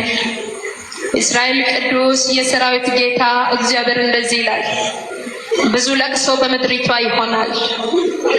ብዙ ለቅሶ ይሆናል። በብዙዎች ቤት ድንኳን ይሆናል። በብዙዎች ዘንድ መራር ለቅሶ ይሆናል። ሕዝቤ ይላል የሰራዊት አምላክ እግዚአብሔር ናይወዳስ ተረደበህንዳይ አሁን ተነሳው ይላል መሐሪው እግዚአብሔር። የምነሳው ግን ለምህረት አይደለም ይላል ቅዱስ እግዚአብሔር። ኢየሱስ የምህረት አምላክ ነው። ለምህረት አይሆንም ይላል ቅዱስ እግዚአብሔር። ምሬያለሁ፣ አንተም ታውቃለህ። ታግሻለሁ፣ አንተም ታውቃለህ። ጠብቄሃለሁ፣ አንተም ታውቃለህ። እውነቱን ልብህ ያውቃል ሕዝቤ ይላል ቅዱስ እግዚአብሔር። አሁን ለምህረት አልወጣሁም። የምህረት ዓመት ሊሆን አሁን በሰይፍ አልፋለሁ። ሕዝቤ ይላል የሰራዊት አምላክ እግዚአብሔር። ሕዝቤን ወድጄ አሳልፌ እሰጣለሁ። ለሚመጣው ክፉ ነገር አሳልፌ እሰጣለሁ ይላል የሰራዊት ጌታ እግዚአብሔር።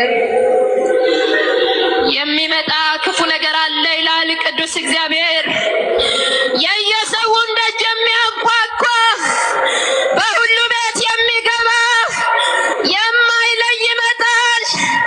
እኔም ተነስቻለሁ። እንግዲህ ሕዝቤ ታጠቅ ይላል ቅዱስ እግዚአብሔር። እንግዲህ ባሪያዎቼ ታጠቁ። እንግዲህ ብዙ ተናግሬያለሁ። እንግዲህ በማለዳ አልቅሻለሁ። አንተ ባላለቀስክበት ወራት አልቅሻለሁ።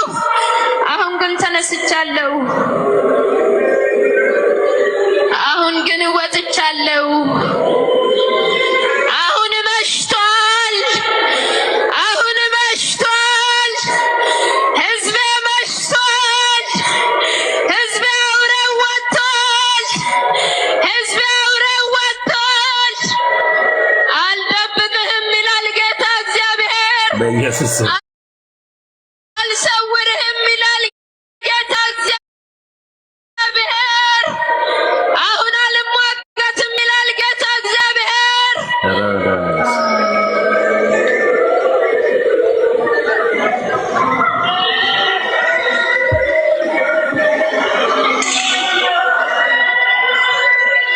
ኦኬ ይሄው ታሜ ሶስተኛው ፈልግ ሰማ ቆይ ያደርጋል እግዚአብሔር። አሁን ያለችው ቆይ አሁን ሰምቻለሁ። ልንገርህ አንተ አሁን ይሄኛውን ከምን አንፃር እየሰማሁና እየተናገርክ እንደሆነ በደንብ ስላልገባኝ ከምን አንፃር ነው የምትናገረው? ይሄኛውን እኔ የሰማሁትን ግን ከምን አንፃር እንደሆነ እኔ ልነግርህ እችላለሁ። እሺ ከምን አንፃር? ድንገት ላንተም ስለሚችል ነገር አንተ የያዝከውን ሂሳብ አጠር አድርገህ ለእኔ ከዚህ አንፃር ነው ይሄንን ነገር እኔ ልክ እንዳልሆነ የምናገረው ብለን ይገራል።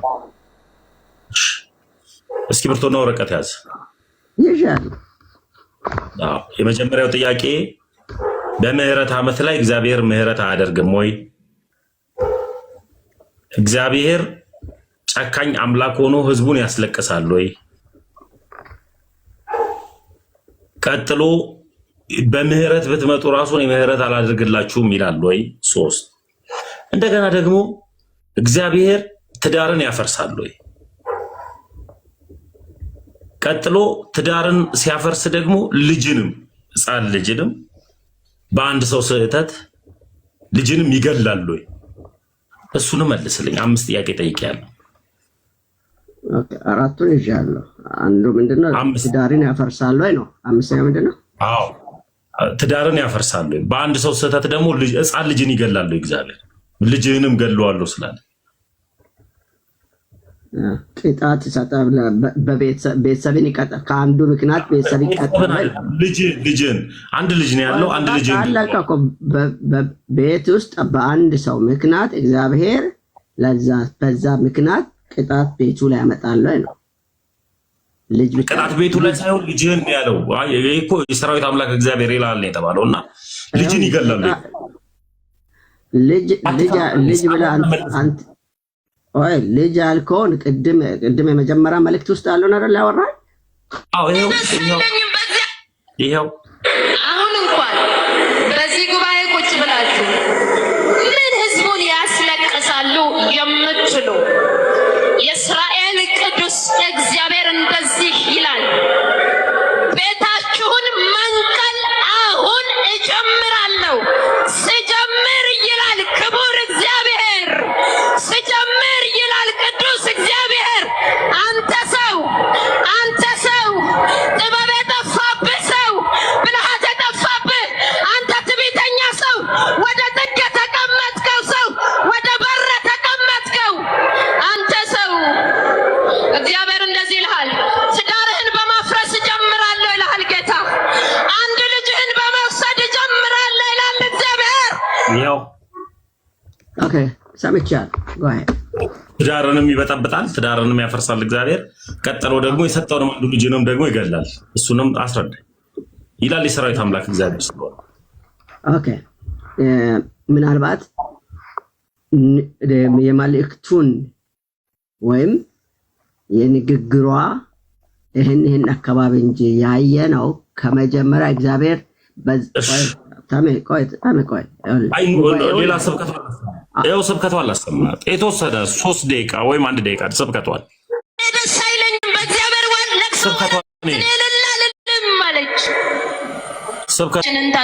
ፓስተር ገነት ናት። በምስጋና ቀኖቻችን ስንት ቀን ሳቀ መሰላችሁ? የእግዚአብሔርን ልብ የሚያሳርፉ የእግዚአብሔር ሰዎች ፓስተር ገነት ትባላለች። ፕላትፎርሙ ላይ ግን ስትመጣ ግን ፓስተርነቱን ትታ ነብይ ናት። ነብይት አልማዝ ነው ስም ይጠራት። የኤርሚያስ ግል ጠንቋዩ ናት። የቀለም ወርቅ ያተንፍሱ ማለት ነው። ኦኬ እሱን ተው።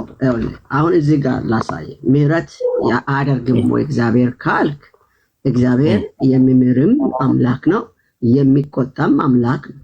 እግዚአብሔርን በምህረት ብቻ አይደለም የምናውቀው፣ በቁጣም እናውቃለን። ምህረቱ ምንድነው? ብትመለስ እመልስሃለሁ የሚል አምላክ ነው ያለን። መመለሳችን ይጠብቃል። ብትመለስ እመልሳለሁ፣ ባትመለስ እገላለሁ የሚል ጥቅስ መለያ ነው ያለው። ኤርሚያስ መጽሐፍ ላይ አንብብ። ያ ማለት እንደኔና እንዳንተ ቆይ አታቆራርጠኝ። ባለመመለስ የተቀጡ ሰዎች ከአዲስ ኪዳን ይልቅ ብሉይ ኪዳን ላይ ወርደን ብንመለከትም የምህረት ዘመን ላይ መጥቼ አሳያለሁ። ግድ የለም ቆይ ታገሰኛ። እግዚአብሔር በብሉይ ኪዳን አምላክ፣ በአዲስ ኪዳንም እርሱ ነው። ሌላ አምላክ የለንም። ገብቶሃል አይደል? አሰራሩ ይለይ ነበር እንጂ አጠቃቀሙ ይለይ ነበር እንጂ ያንም ያው ነው፣ አሁንም ያው ነው። እግዚአብሔር በአዲስ ኪዳን የተቀጡ የሉም ወይ? በደንብ ተቀጥተዋል። ባለመታዘዛቸው ብዙዎች ተቀጥተዋል። በአዲስ ኪዳንም በብሉይ ኪዳንም እግዚአብሔር የሚቀጣው ማንን ነው የሚለውን ነው የምንይዘው። እግዚአብሔር ሳይናገር አንድን ነገር ሳይጠቅም ሳይመክር ለቅጣት አሳልፎ እንደማይሰጥ መጽሐፍ ቅዱስ እርግጠኛ ነው፣ ይነግረናል። ለዚህ አይነት ነገር ነው ቅጣት ባይኖር፣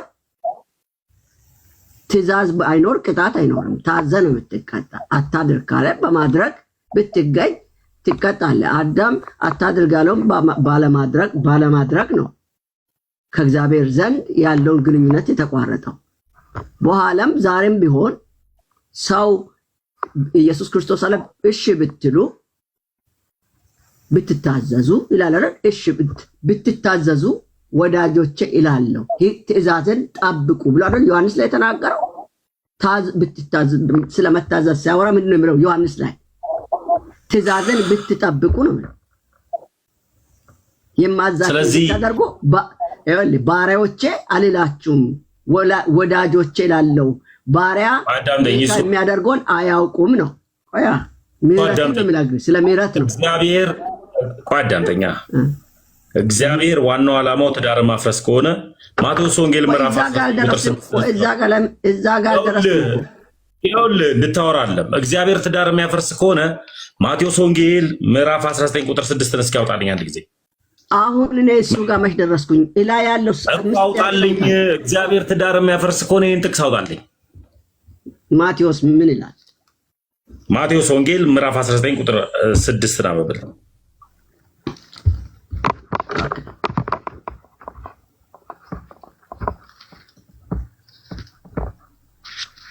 ማቴዎስ ወንጌል ምዕራፍ 16 ምዕራፍ 19 ቁጥር 6 19 ነው። ኦኬ 19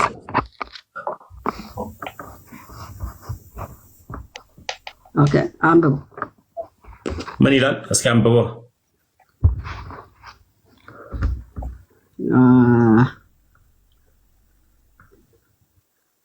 ኦኬ አንተ ስላልከው ቁጥሩን ብቻ ነው የሚያነብልህ። እርሱም እንኪያስ ሙሴ የፍቺዋን ጽሕፈት ሰጥቷት እንዲፈቷት ስለምን አዘዘ አሉት። ሰጥቷት ከዚህ አንብበው። አነበብኩ እኮ ቁጥር 6 አደረጋልከ። ስለዚህ እግዚአብሔር ቀዳሚ ፍቃድ ትዳር እንዲጸና ፍቅር እንዲሰጥ እንጂ ቤተክርስቲያን ወይም ደግሞ እግዚአብሔር ትዳር ሊያፈርስ ነው የመጣው። እዚህ ጋር ስለ ፍቺ እግዚአብሔር ስለምንድን ነው የሚያወራ ይሄ ክፍል? እግዚአብሔር ያጣመረው ማን ይለየዋል ይላል አይደለም? ቆይ ምን ይሄ ክፍል ምንድን ነው የሚያወራው ነው? ጥያቄ ጠይቅልኝ መልስልኝ። ምን ላይ ነው ያወጣው ጥቅሱ ነው ወንድሜ? ምዕራፍ 19 ነው። ቁጥር ስንት? ቁጥር 6 ላይ ያለችውን ሐሳብ ብቻ እስቲ ንገረኝ። ለኔ ያልኩህ አንብበል። አንተ አንብበው። እኔ አንብቤያለሁ አይደል? አንብበው እስቲ። እሺ ላንብበል። በቃ አንተ መጽሐፍ ቅዱስን ስለመጥ አንብበው። አንብበው። እሺ ይኸው ያው ጥቅስ ላውጣ መጽሐፍ ቅዱስ ቁጥር 6 እንደዚህ ይላል። ለማንኛውም መጽሐፍ ቅዱስ አትፍራ እሺ ስታነብ ሰው። ስለዚህም አንድ ጋሻ ነው። እባክህ ላንብበል። ኖ እኔ ያነበብኩትን ነው እኮ አላነበብክም ስላልኩ አንብብ አልኩ እኮ። አላነበብክ ሰምተህ እኮ አልሰማህ ስላልክ ነው እንጂ አንብበው፣ ችግር የለም አንብበው። እሺ አንብበው። ስለዚህም አንድ ናቸው። አንተ ያነበብከው 5 ነው፣ ቁጥር 5 ነው። ስለዚህም አንድ እኮ ላንብቦሽ። ስለዚህም አንድ ስጋ ናቸው እንጂ ወደፊት ሁለት አይደሉም። እግዚአብሔር ያጣመረውን እንዲያስ ሰው አይለየውም ብሎ አስቀምጧል። እግዚአብሔር ያጣመረውን ትዳርን ሰው ይለያየዋል? ከምን አንጻር ነው እሱን ቃል የተናገረው? ለምን ወደ ላይ? እሺ ቁጥር 2 ላይ ሄድና አንብብ። ቁጥር 2 ጀምርልኝ። አንብበው። ከቁጥር 2 ጀምራል። ግደለ መጽሐፍ ስለሆነ ከቁጥር 1 ላይ አንብበልህ። ኢየሱስም ይሄን ነገር ላንብበልህ። ሰውዬ አዳምጠኝ። ኢየሱስም ይህን ነገር ከጻፈ በኋላ ከገሊላ ሄዶ ወደ ይሁዳ አውራጃ ወደ ዮርዳኖስ ማዶ መጣ። ብዙ ሕዝብም ተከተሉት፣ እዚያንም ፈወሳቸው። ፈሪሳውያንም ወደ እርሱ ቀረቡና ሲፈትኑ ሰው ቢሆን ምክንያት ሁሉ ሚስት ሊፈታ ተፈቅዶለታል አሉት። እርሱ ግን መልሶ እንዲህ አላቸው፣ ፈጣሪ መጀመሪያ ወንድና ሴት አደረጋቸው። ዓለም ስለዚህ ሰው አባቱንና እናቱን ይተዋል፣ ከሚስቱም ጋር ይተባበራል፣ ሁለቱም አንድ ስጋ ይሆናሉ የሚለው ቃል አላነበባችሁም? ስለዚህም አንድ ስጋ ናቸው እንጂ ወደፊት ሁለት አይደሉም። እግዚአብሔር ያጣመረውን እንግዲያውስ ሰው ይለየዋልን ብሎ ጠየቃቸው። ቀጥል ሰሜ ወደ አውዱን እንጨርስና ሐሳብ ላይ ትመጣል። እሺ እርሱም እንኪያስ ሙሴ የፍቻዋን ጽሕፈት ሰጥቶ እንዲፈቷት ስለምን አዘዛሉት? እርሱም ሙሴ ስለ ልባችሁ ጥንካሬ ሚስቶቻችሁን ትፈቱ ዘንድ ፈቅዶላችኋል። ከጥንት ግን እንዲህ አልነበረም። እኔ ግን እላችኋለሁ ያለ ዝሙት ምክንያት ሚስቱን ፈቶ ለሌላይቱ የሚገባ ሴትን ያመነዝራል፣ የተፈታችሁትንም የሚያገባ ያመነዝራል አለ። ይህ ማለት በዝሙት ምክንያት እንኳን ቢፈታት ቁጥር 9 ላይ ያለውን በደንብ አውዱን እንድትይዘልኝ ፈልጋለሁ። በዝሙት ምክንያት እንኳን ሚስቱን ቢፈታ ሌላ እንዲያገባ መጽሐፍ ቅዱስ አይፈቅድም። ይቅርታ አድርጎላት ከሷ ጋር አብሮ እንዲኖር እንጂ። እኔ ግን እላችኋለሁ ያለ ዝሙት ምክንያት ሚስቱን ፈቶ ሌላይቱን የሚያገባ ሁሉ ያመነዝራል፣ የተፈታችሁትንም የሚያገባ ያመነዝራል አላቸው። ደቀ መዛሙርቱም የባልና የሚስትን ሥርዓትን እንዲህ ከሆነ መጋባት አይጠቅምም አሉት። እርሱም ይህንን ነገር ለሰጣቸው ነው እንጂ ለሁሉም አይደለም። በእናት ማህፀን ጃንደረቦች ሆነው የተወለዱ አሉ፣ ሰውም የሰለባቸው ጃንደረቦች አሉ። ስለ መንግሥተ ሰማያትም ራሳቸውን የሰለቡ ጃንደረቦች አሉ። ሊቀበለው የማይችለው ይቀበለው አላቸው። በዚያንም ጊዜ እጁን እዛ ጋር እስከ 12 ያለው ነው ሐሳቡ። አሁን እዚህ ክፍል ላይ ኢየሱስን ጠየቁት። ፈሪሳውያን ናቸው የጠየቁት ቀድሞ ከሙሴ የሰሙ ሕግ አለ፣ በዛ ስርዓት ሊፈትኑት ጠየቁ። ኢየሱስ ደግሞ ምን አላቸው? ሙሴ ይህንን ውሳኔ የወሰነው ከእናንተ ከልብ ጥንካሬ የተነሳ ነው እንጂ ያለው መፋታት አይሆንም። አሁንም ራሱ እናንተ በጣም ሌላ ምክንያት እፈጥራለሁ ካላችሁ ከዝሙት በቀር ምክንያት ካረጋችሁ ከሱ በቀር በሌላ ሊሆን አይችልም ብሎም እሱ ራሱ ደግሞ ምንድነው አለው? ይሄን በእንዲህ መልኩ እንኳን ብትፋቱ እሷም አንተ ከዛ በኋላ ወደ ሌላ ሴት ወደ ሌላ ወንድ ብትሄዱ አመንዝራ ነው የምታደርጉ አይሆንም ነው። ስለዚህ መጽሐፍ ቅዱስ ፍቺን ይፈቅዳል፣ የእግዚአብሔር ቃል ፍቺን አይፈቅድም። እኔ አንድ ምስጢር አለ። ይሄንን እነኚህ ሰዎች በክርክር አመጡ ነው። እግዚአብሔር ግን ቃሉ ላይ ምን ይላል? ቀጥታ ፍቺን ይጠላለው ይላል እግዚአብሔር የሚጠላውን ነገር እኛ ለራሳችን ጥቅም እናደርግ ከሆነ አሁንም ጥፋት ነው። 6 አንብበልኝ እስኪ። እንደዛው ከሆነ 6 ምን ብሎ ፈታው እግዚአብሔር? ኢየሱስ ይመልስላቸው። እግዚአብሔር አመረው ማን ይለያችኋል? 6 ብቻውን አይደለም የተባለው። ላይ ያለውን ሐሳብ ስለዚህ ሰው አባቱንና እናቱን ይተዋል፣ ከሚስቱም ጋር ይተባበራል፣ ሁለቱም አንድ ስጋ ይሆናሉ የሚለውን ቃል አላነበባችሁ ምን ብሎ ለዚህ ምላሽ ስለዚህ አንድ ስጋ ናችሁ እንጂ ወደፊት ሁለት አይደሉም። እግዚአብሔር ያጣመረውን እንግዲህ ሰው አይለየው ነው። ያ ማለት ፍቺ ይጠላል። አለቀ። እሺ በቃ አለቀ። የኔ ጥያቄ ምንድነው? እግዚአብሔር ፍቺን ይፈቅዳል ወይ? የኔ ጥያቄ አይደል? የመጀመሪያ ጥያቄ በእስክሪብቶ ጻፍ ያልኩ ምን ነበር የጠየቅኩት? ከምን አንፃር ነው እኮ ጠየቅኩ እኮ እኔ። ከምን አንፃር ነው እግዚአብሔር ፍቺን ይፈቅዳል የሚለው? እኔ ላንተ ከምን ያንተ ነብይ ስትነብይ ምን ብላ ተነበየች? ያንተ ነብይ ስትነብይ ይልሃል የሰራዊት አምላክ እግዚአብሔር። ፓስተር ገነት ወይም ደግሞ አልማዝ የምትባለዋ ስትነብይ ምን አለች? የሰራዊት አምላክ እግዚአብሔር እንደዚህ ይላል፣ ቤትህን በትነዋለሁ፣ ትዳርህን አፈርሰዋለሁ፣ ልጅህንም እገለዋለሁ ይላል የሰራዊት አምላክ እግዚአብሔር ብላ ነው የእሱ የጠራቸው። የሰራዊት አምላክ እግዚአብሔር አንተ አሁን እሷ ጋር እየቆንቆ ስለምንድን ነው እንዲህ ያለው እግዚአብሔር በእሷ በኩል ለምንድን ነው እንደዛ አለው? አንተ ደግሞ ምን ያደርቃል? በመድኃኒዓለም ይኸው ያለችውን ነው ነገር አሁን ያለችውን ብቻ አይደለችም ያለችው መነሻውን ነገር ህዝቡን ያስለቅሳሉ የምትሉ የእስራኤል ቅዱስ እግዚአብሔር እንደዚህ ይላል፣ ቤታችሁን መንቀል አሁን እጀምራለሁ። ስጀምር ይላል ክቡር እግዚአብሔር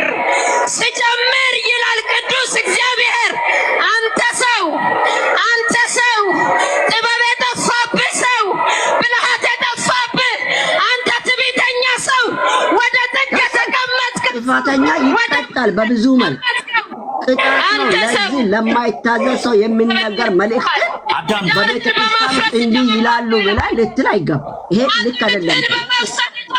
አትረብሻ ይዋዳ ወይ አንዴ ቆየኛ ሰምቻለሁ። እንቆሎ ሰፖርት አታርገው። ቆይ እቺ ብቻ አዳምጥ አንድ ጊዜ።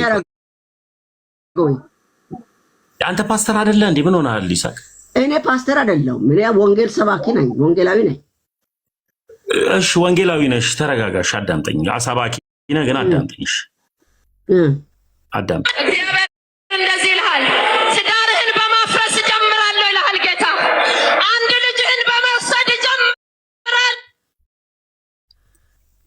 ይኸውልህ ይሄ የተባለው ማን ነው የተባለው? አንድ ሰንበል እየነገራለሁ እግዚአብሔር አንዱ ግብረ ሰዶም ሲቃወም የነበረው ልጅ ግብረ ሰዶም የሚቃወመውን እሱ አይደለም። ልብ በል አሁን እሷ ቅድም ቆይ አድምጠኝ ታሜ። ለምን መሰለህ እንዲህ ባለው ሁኔታ ልክ ያልሆነውን ልክ አይደለም ብንባባል ይሻላል። እቺ የምትናገረው ያለ እዛ ጉባኤ ላይ በሚደረገው በእግዚአብሔር ሐሳብ ላይ ተቃውሞ የሚያደርግ ሰው አለ። ለዛ ሰው እግዚአብሔር እየተናገረው እንጂ ስለ ሰዶም ስለ ምናምን አይደለም። ሰዶምን አንተ ቆይ ሰዶማዊነትን አንተ በቤተ ክርስቲያን ውስጥ አድጋል። ሳይቀበሉ ሲያጋቡ አብሮ እንዲሆኑ ሲደረግ አይተህ ታውቃለህ? እኔ አይቻለሁ በብረት። ስለዚህ ለምንድን ነው እንዲህ አይነት ነገር ለመናገር የደፈርኩት? ታዲያ ባላየው ነገር በጣም ጥሩ። ግብረ ሰዶምን የሚቃወሙ ወንጌላውያኖችንና ፓስተሮችን የቤተክርስቲያን በአመራር ላይ ያሉ ሰዎች ከቤተክርስቲያን አባልነት መሰረዝና ከአገልግሎት ማገዷ። ማንን አገደች? ላስደምጣ። እሱም ጥሩ ጥያቄ ነው።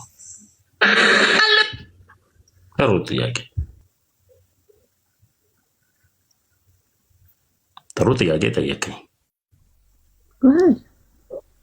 የሰማው ነው።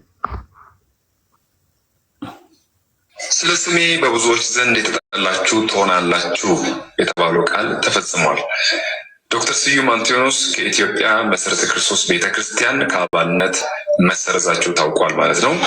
ይህም እንግዲህ ዶክተር ስዩም አንቲዮኖስ የኢትዮጵያ መሰረተ ክርስቶስ ቤተክርስቲያን ከዓለም አቀፉ ሜኖናይት አቻ ተቋማቸው ማለት ነው እና እንዲለዩ ምክንያቱም የተመሳሳይ ጾታ ጋብቻ ፈጽሞ እንዲያወግዙና ከተግባራቸው እንዲለዩ ከማህበራቸው እንዲወጡ ወደ ሚዲያ ማጋለጣቸው ይታወሳል። ከዚህ ጋር ተያይዞ ይቅርታ ንስሐ ከመጠየቅ ይልቅ ቤተክርስቲያኒቷ እኚህን ዶክተር በጣም ታማኝ እግዚአብሔር ይባርካቸው በብዙ ኢትዮጵያ ውስጥ እንግዲህ እኔ በ1999 ዓመተ ምህረት ላይ ስልጠና ወስጃለሁ።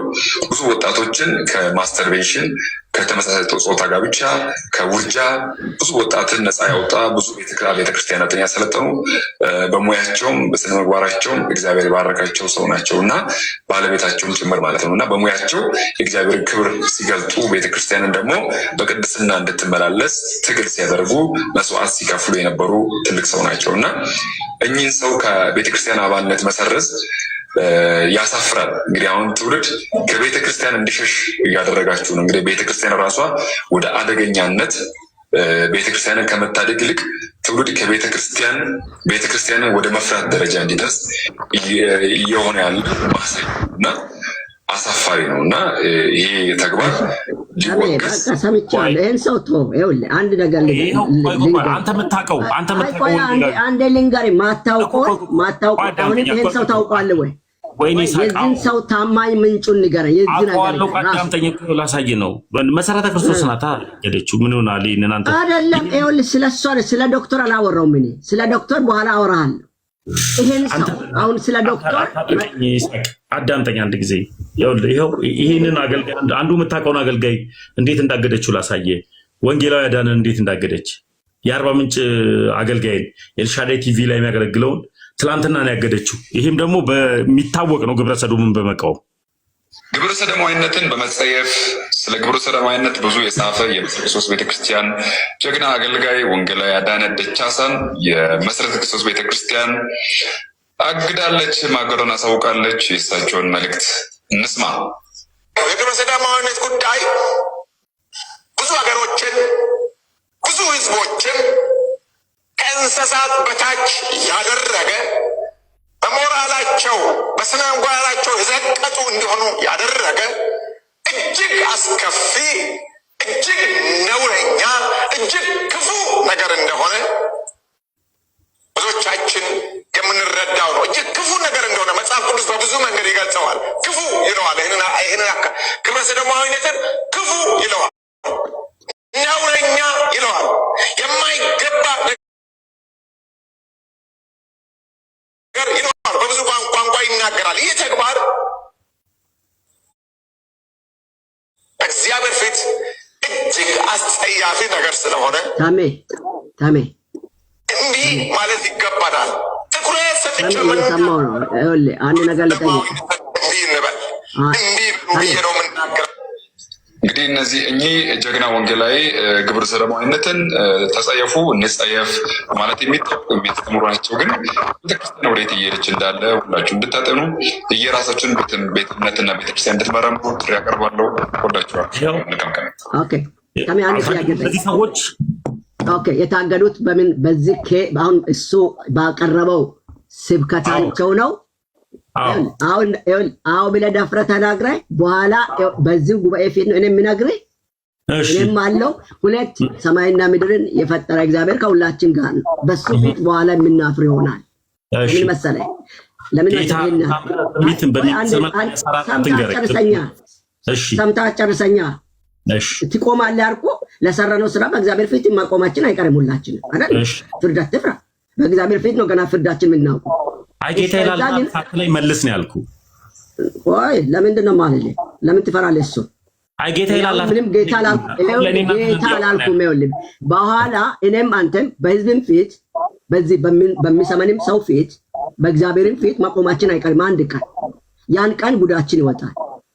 እነኚህ አባቶች እኔ አባቶች ናቸው ለኔ። እነኚህ ሁለቱም ሰዎች ትልልቅ ሰዎች ናቸው። በእድሜ የሚገፉ በእግዚአብሔር ቤት ብዙ የሚጠቅሙንና ምረባን ነገር በህይወታችን የዘሩ ሰዎች ናቸው። ማምናቸውና ማውቋቸው ሰዎች ናቸው። የተጠቀምኳቸው ሰዎች ናቸው። የቤተ ክርስቲያን አስተዳደር በራሷ ችግርና በራሷ ጉዳይ ራሷ አንድ ሰውን በሚታደርገው ነገር ትምህርቶቹን አምጥተን በዚህ ትምህርት ተቃውሞን እንዲያረጉ የሚል አሁን ዩቲዩበር ላይ ወይም ፌስቡክም በለው ቲክቶክም በለው ራሳቸውን ሰው ፎሎ ለማግኘት ሰው ሌላ አወር ሌላ ነሳብ ይሄን አድርጎ የሚያወሩ ሰዎች በኋላ ይፈትኑናልም እንፈተናለን። ከዚህ ልንጠነቀቅ ይገባል። እነኚህ ሰዎች ሲታገዱ ሲወገዙ ወይም አባልነት ሲሰርዙ ቤተክርስቲያን በዚህ ኬዝ ብላ መግለጫ ሰጥታ ያን መግለጫ የሰጠችውን ቪዲዮ ጽሁፍ አግኝተ ማተብ ያለበትን ይዘህ የምትመጣ ከሆነ በፊት ታመጣታለህ አለኝ። አታሳየኝ። አሁን እሱን አይደለም የሚፈልገው። እኔ ደግሞ አታሳየኝም። ለምን መሰለህ አታሳየኝም ያልኩህ? ላሳየህ እኮ ነው። ይኸው እንዲያው ማስተካከለችው። አሁን ደብዳቤውን ሰው ሲጮ ሰምተው ደብዳቤውን በሌላ መልክ አደረጉት። ይኸው ቆይ ያሳያል። ዋናውን ደብዳቤ ያሳያል። አንተና ሰዎች ናችሁ ያላችሁ ውሸት ለምታወራ እኔ እስከ ጽፈት አንተ ወንድም እዛን አይደላለሁ። በእናትህ ታም እዛን አይደላለሁ ኢትዮጵያ። አዎ እኔ ቢሆን ምን የሚያደርግ መሰለህ? ከፈለጡኝ ይፈልጣሉ እንጂ እስከ ጽፈት ቤታቸው ነው የሚሄደው። እንደ አንድ አገልጋይ እንደ ሚዲያ ሰው ቢያንስ አንተ ሚዲያ ላይ እያገለገልክ ነው። ያኔ ኦርቶዶክስ አይደል? በር ላይ የፈለገው ለምን አትሆንም? ስለ ክርስትና ነው እኮ የምናወራው። ኦርቶዶክስ ላጠፋች እስከ ኦርቶዶክስ ቢሮ ነው የሚሄደው። እኔ ከቢሮ መጥቶኝ ይመልሳሉ እንጂ ጠይቃለሁ። ስለ አንድ አገልጋይ ያልሆነ ቢያደርጉ ማለት ነው። ሄጄም ስለሚያውቅ ነው ምናክል ጠይቃለሁ። ምክንያቱ ለምን መሰለህ? ያልሆነ ነገር ባልሰራ ወንጀል አንድ ሰው ልተች አይገባም ባይላይ ማንም ይሁን ማለት ይሄንን እነኝን ሰዎች እንዲማድረጋቸው ለምን አደረጉ የሚለውን ጥያቄ ላይ ነን ያለን አይደል? እኔ ለምሳሌ በሚፈልገው አቅጣጫ እየፈለኩ ነው። እስካሁን ኦንላይን ላይ ስለሆንኩ እስከ ታች እየወረድኩ ማለት ነው። እስከዛ እየሄድኩ ነው ያለው። ስር ልደርስ አልቻልኩም። አገኘዋለሁ አይቀሬ ነው። ምን ልፈልጌ ነው? የእኛ አሁን ተመስገን እንዲሆነ ለሚለው ነገር ችግር የለም። ሰው በንቴ የሌለውን ቪዲዮ ቆርጦ የሆነች ቦታ ያሳያል። ሰው ሁሉ ያችን እንጂ የሚያስተውለው ሄዶ ስር ላምብብ ሄዶ ምንድነው ሂስትሪው ምንድነው መሰረቱ? ምንድነው መነሻው የሚለውን የሚጠይቅልኝ በእንዲህ አይነት ነገር ላይ ህዝብን ጭምር አንድ ነገር ልንገር። ቅድም አንድ ነገር አንስታል በታች ጽፌ ያለው ይሄ ይቀጣለሁ ከሚለው አንፃር ግብፅን እግዚአብሔር መጠና ለንጉሱ ህዝቤ ያመልከኝ ዘንድ ልቀቅ ብሎ ነገር ሌላ ነገር ለመተናገር ሰውየው ግን እንደማይለቅ ሲናገር እንደማይለቅ ሐሳቡን ሲጣመም እግዚአብሔር እንደገና እነ ሙሴና አሮን ተስፋ ቆርጦ የመመለስ አክል ደረጃ ላይ አድርሶ ነበር። ጉዳዩ ደጋግሞ ነው የሄዱት። ለቀረቡ ሰዓት ሁሉ ምልክት ይዞ ይላሉ፣ አልሰራም። መጨረሻ ላይ ግን እግዚአብሔር ምን አደርጋለሁ አለ፣ በበኩር ይቀጣለሁ ስል ከእያንዳንዱ እስራኤል ከእንስሳ ሳይቀር በኩሩን ገደለ ይላል። ሳይናገር ሳያዘው ምልክት ሳይሰጥ የሚቀጣ እግዚአብሔር አይደለም። ከቀጣም ነግሮ የሚቀጣ ነው። ሶዶምን ካየኸው ሶዶማውያንን ያን ምድር ሲቀጣ እግዚአብሔር ቀድሞ ነገረ አልነገረም? አስጠነቀቀ አላስጠነቀቀም? ባለመመለስ ትቀጣለህ። አሁን እግዚአብሔር አይቀጣም የሚለው ድምዳሜ ላይ ለምንድን ነው የደረስነው? ልሌ ነው እኔ ቆይ የጠየቅኩት ጥያቄ በዚህ ጉዳይ እንደ ግብረ ሰዶማውያንን ስለተቃወምክ እግዚአብሔር ትዳርን በታትናለሁ ብሎ አይልም። ትዳርን ይበትናል ወይ አይልም። እሷም ያለችው ለዛ አይደለም። አንተ ግብረ ሰዶማውያንን ስለሚቃወሙ ሰዎች ነው ይህንን መልእክት አመጣች ብላል እንጂ ለዛ መልእክት እንዳላመጣች እርግጠኛ ነን አይደለም። መልእክቱ እንደዛ አይደለም። እሺ መልእክቱን ለማንም ታምጣው። እግዚአብሔር ትዳርን ይበትናል። ይኸውልህ እግዚአብሔር የፈለገ ሰው አለ እዛ ጋር ለዛ ሰው ነው እየነገራለ ተስተካከል ብሏል። ቆይ አርሚታይ ደጋግሞ ነግሯል። መጨረሻ ባትመለስ ባትስተካከል እንዲህ አረጋሃለሁ እያለ እየነገረው ባይመለስ አዎ ያደርጋል እግዚአብሔር። እሺ አንድ ጊዜ ብቻ እሱ ላልተመለሰው ልጁ ነፃ ፍቃዱን ግለሰቡ ነፃ ፍቃዱ ተጠቅሞ ላልተመለሰው ትዳሩንና ልጁን ለምን እንደሚገለው ለምንድነው ልጁ የሚሞተው? ምንም በማያውቀው እኔ ላጠፋሁት ለምንድነው ልጅ የሚሞተው? አሁን እሱን ለምን እንደሚቀጣ እግዚአብሔርን እንጠይቀዋለን። እግዚአብሔር ግን ለምን ቀጣይ አንለውም። የሚቀጣውን መንገድ ነግሮ ይቀጣል። ሲቀጣ ግን ለምን እንዲያረክ ኢነንቲተ ማለት አችልም አልልም። እግዚአብሔር ያለው እሱ ነው የሚያውቀው። እግዚአብሔር ስለዚህ ትዳርን ይበታትናል ማለት ለምን ታዲያ ነው የምናገባው? አሁን ለምን እናገባለን አለ እዛ ጋር ለምንድን ነው ያለው? ለምንድን ነው ደከመኝ አይዲከመ ለምን መሳይ የደከመ ለምን መጽሐፍ ቅዱሳዊ አድርገህ ለምን አታወራኝም? አሁን ይሄን ጥቅስ ራሱ ማቴዎስ 19ን ስትናገር ጀመር መጽሐፍ ቅዱስ አታነብም? መጽሐፍ ቅዱስ ይሳቆር እኔ እኮ ነኝ እኮ የሰጠው ጥቅስ ነው። አለማንበብን ነገርከኝ እኮ። አሁን ቅድም የጠቀስከው ጥቅስ ልክ ያልሆነ ጥቅስ ነው ያመጣው። በዚህ ሐሳብ ለምን እንዳመጣም ስላልገባኝ ማለት ነው። አሁን ማቴዎስ 19ን ለምንድን ነው ያመጣው? ማቴዎስ ተናገረው ሌላ ጉዳይ፣ አንተ በዚህ ውስጥ ለምን መጥቀስ አስፈለገ? ከአውዱ ውጪ ነው እኮ የተናገረው። ቻው ይሳቆር፣ ወንጌላዊ ፓስተር ይሳቆር ቻው። ለማንኛውም አንተ ራሴ ቻው ይሳቆር፣ እኔ ደከመኝ።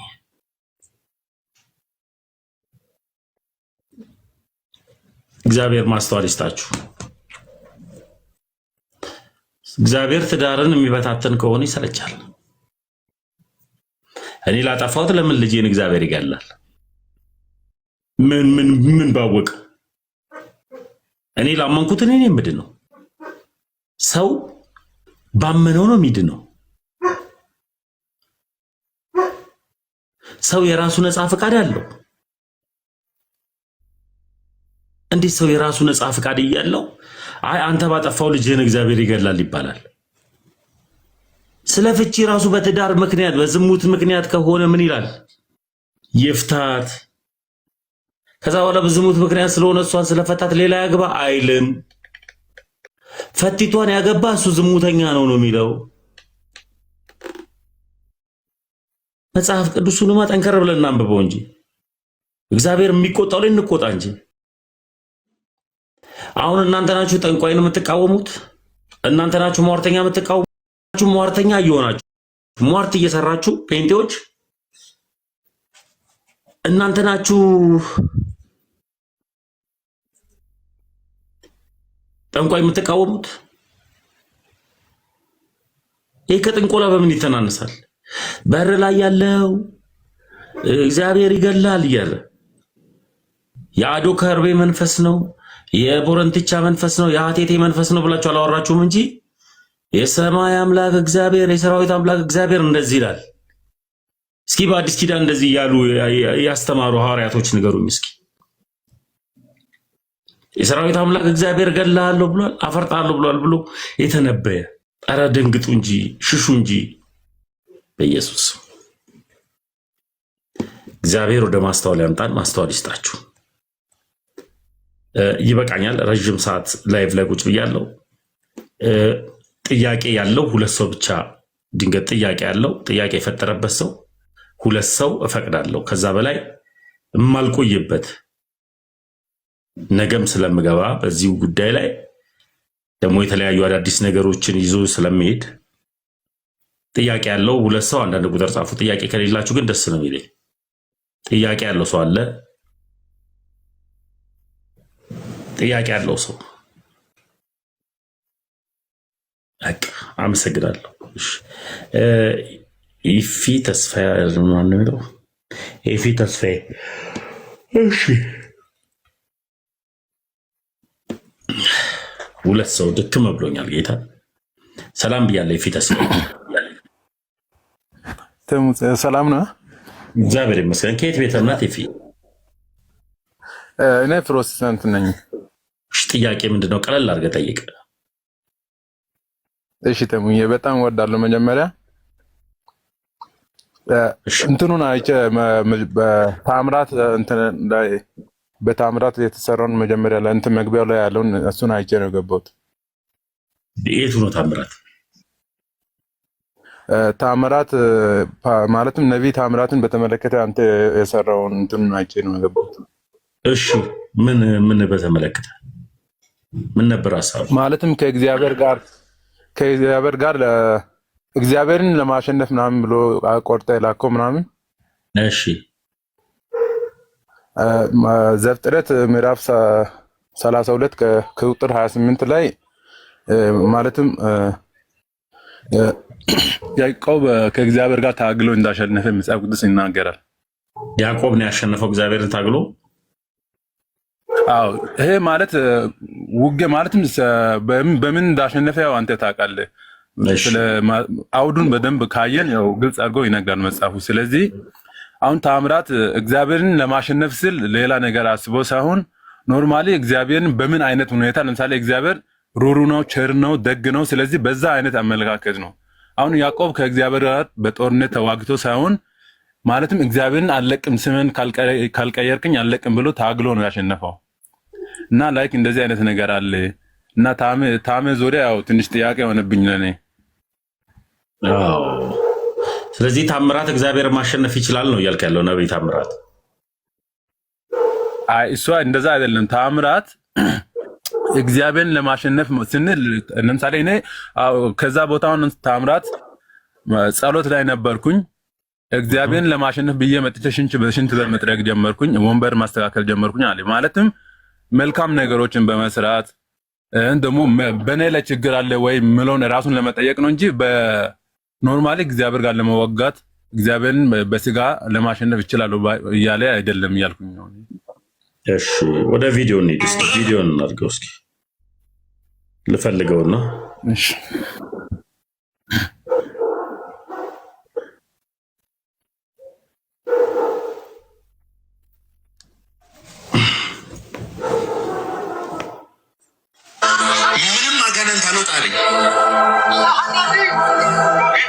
የስንት ሰው መንጋጋ እንደዚህ እንዲያስኩ ልነግራችሁ አልችልም። ምንም መንፈስ መጮም ቢያለ አስኮ የሚባል ሰፈር ነው አዲስ አበባ መኖሩ። ሰፈር ውስጥ ያሉትን አይነ ስውራንና አብቶች ሰብስቤ ያልጸለይኩለት የለም፣ የተፈወሰም የለም። እንዲያውም ባሰባቸው።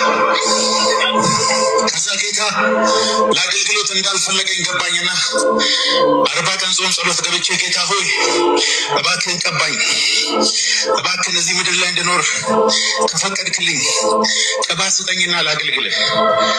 ግን ልትቀባኝ የማትፈልግ ከሆነና ቅባቱን የማጠፋብህ ከሆነ ሁለተኛውን ጥያቄን ግን እንድትመልስ እፈልጋለሁ። ሁለተኛው ጥያቄ ያለ ቅባት እዚህ ምድር ላይ መኖር ስለማልፈልግ በፍጥነት ወደ ራስህ እንድትሰበስበኝ እጸልያለሁ። አሜን አልኩ። ከዛ በኋላ እዛ መጾምበትና መጸልይበት ቤት እጄንና እግሬን እንደዚህ ቀጥ አድርጌ ጌታ እንዲወስደኝ ተኛ። መቼ እንቅልፍ እንደያዘኝ አላውቅም። ከእንቅልፌ ስነጋ እግሬም እንደዚህ ነው፣ እጄም እንደዚህ ነው። አልሞትኩም፣ በሕይወት አለሁ። ከዛ በኋላ ቅባቱም የለም ምንም የለም። ጌታ ሆይ አልኩት፣ እኔ አንተን ማሸነፍ ፈልጋለሁ። ከዚህ በኋላ ሌሊት 12 ሰዓት ላይ ተነስቼ ቤተክርስቲያን ሄጄ ቸርቻችንን ሽንት ቤቱን አጥቤ ወንበር ደርድሬ መንገድ ላይ በየቦታው እየሄድኩኝ ወንጌል መመስከር ጀመርኩ። ሌሊት ተነስቼ ስራ ከመሄዴ በፊት አንዳንድ ጊዜ 30 ሰው 40 ሰው 100 ሰው ነው ቸርች ይዤ የምሄደው። ለፕሮቴስታንቶች እሺ፣ የመጀመሪያው ጥያቄ የሚጸልይላቸውን ሰዎች አላዳናቸውም፣ እንደውም አባስኩባቸው ይላል።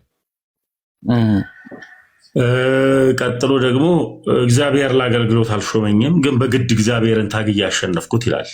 እግዚአብሔር ሳይጠራህ እግዚአብሔር ሳይመርጥ በግድ እግዚአብሔርን ማሸነፍ ትችላለህ ወንድሜ? አይ እሱማ እግዚአብሔር ካልጠራኝ እግዚአብሔርን ማሸነፍ አልችልም። ባይዘዋይ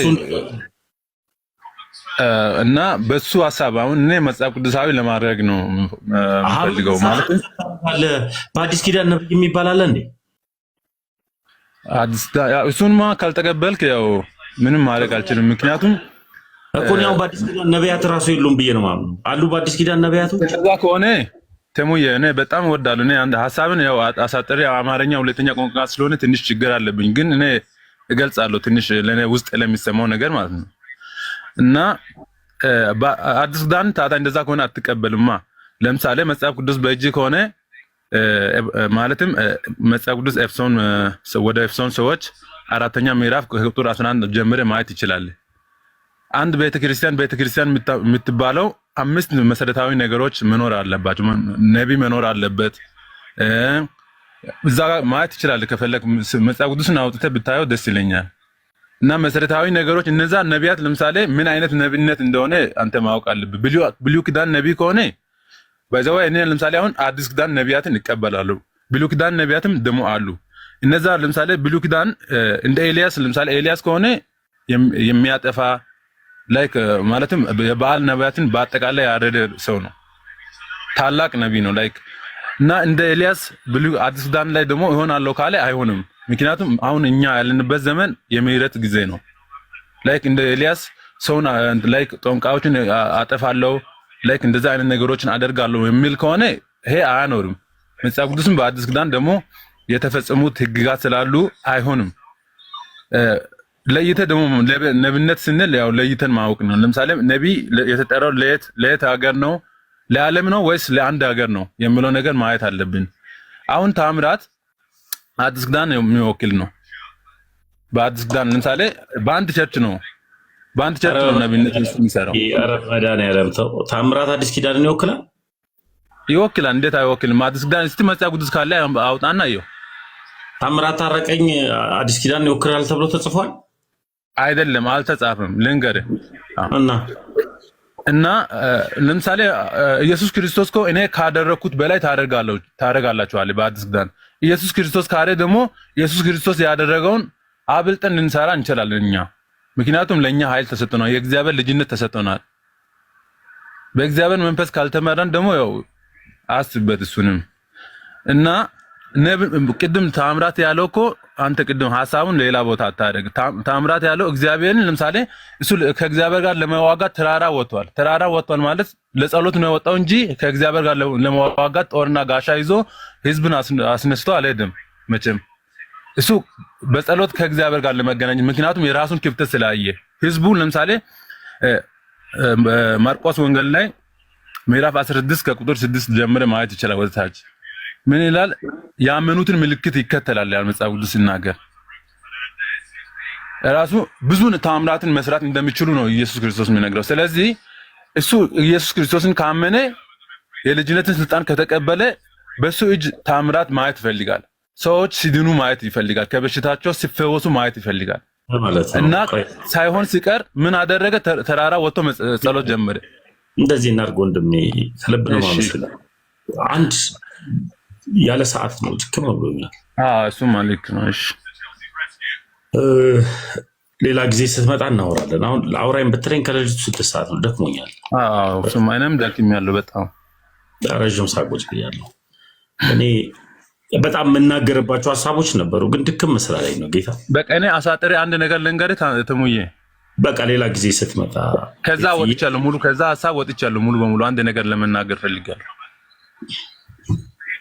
እሱ ምንድነው ተሙዬ? አንድ ለምሳሌ እንደ ሃይማኖት በሁሉም እንትን ክፍተት እንዳለ ይሰማኛል። አንድ እኔም አሁን ዘመን መጨረሻው እየቀረበ እንደሆነ እያየሁ ነው እና ላይክ እኛ ክርስቲያኖች እኔ ምኞቴ ምን እንደሆነ ልንገርህ፣ ክርስቲያኖች አንድ ብንሆን ነው የሚሻለው። ልዩነት ምንም አይጠቅም። አሁን ለምሳሌ ላይክ ኦርቶዶክስን በተመለከተ ብዙ ጥያቄዎች አሉ። እኔ አሁን ሌላ ጊዜ ነው በቃ እኔ ያለው ደከመኝ በጌታ። አሁን ምን ሆናል? እኔ እያልኩ ያለሁትን ነገር ልንገር። እሺ ልክ እኮ ነው እኮ ጥያቄ የፈጠረብህን ሁሉ የመጠየቅ መብት አለ። እኔም ደግሞ የገባኝን ከአቅሜ የገባኝን የመመለስ ግዴታ አለብኝ። ደግሞ ያልገባኝ ደግሞ ከኔ በተሻለ ደግሞ እውቀት ያላቸው የቤተክርስቲያን ሊቃውንቶችና መምህራኖች ደግሞ መተውል ደግሞ እንዲመልሱልህ ማድረግም ደግሞ የኔ ግዴታ ነው። ግን ደግሞ አሁን ደክሞኛል፣ የምር አይኔ ቀልቷል። ስራ ላይ ስለዋልኩ አይዞህ ዋጋ አለ። እሺ ዛሬ ስራ ላይ ነበር የዋልኩትና ስለ አፖስትል ታምራት የሚሆን ስለሌላው ነገሮች ነገ 2 ሰዓት ላይ ከምሽቱ 2 ሰዓት ላይና አስገባሃለሁ። ከዛ በኋላ እናወራለን። በቃ አንተ ቅድም ግን የምትጋብዘው ሰውየውን ይዤ አመጣለሁ እኔ ደግሞ። እሺ እሱን ሰውየው ትወዳለህ አይደለ? ምንም ከሱ ጋር ህብረት እያደረኩኝ ነው ባይዘው ቅድም የምታሳየው ሰውየው።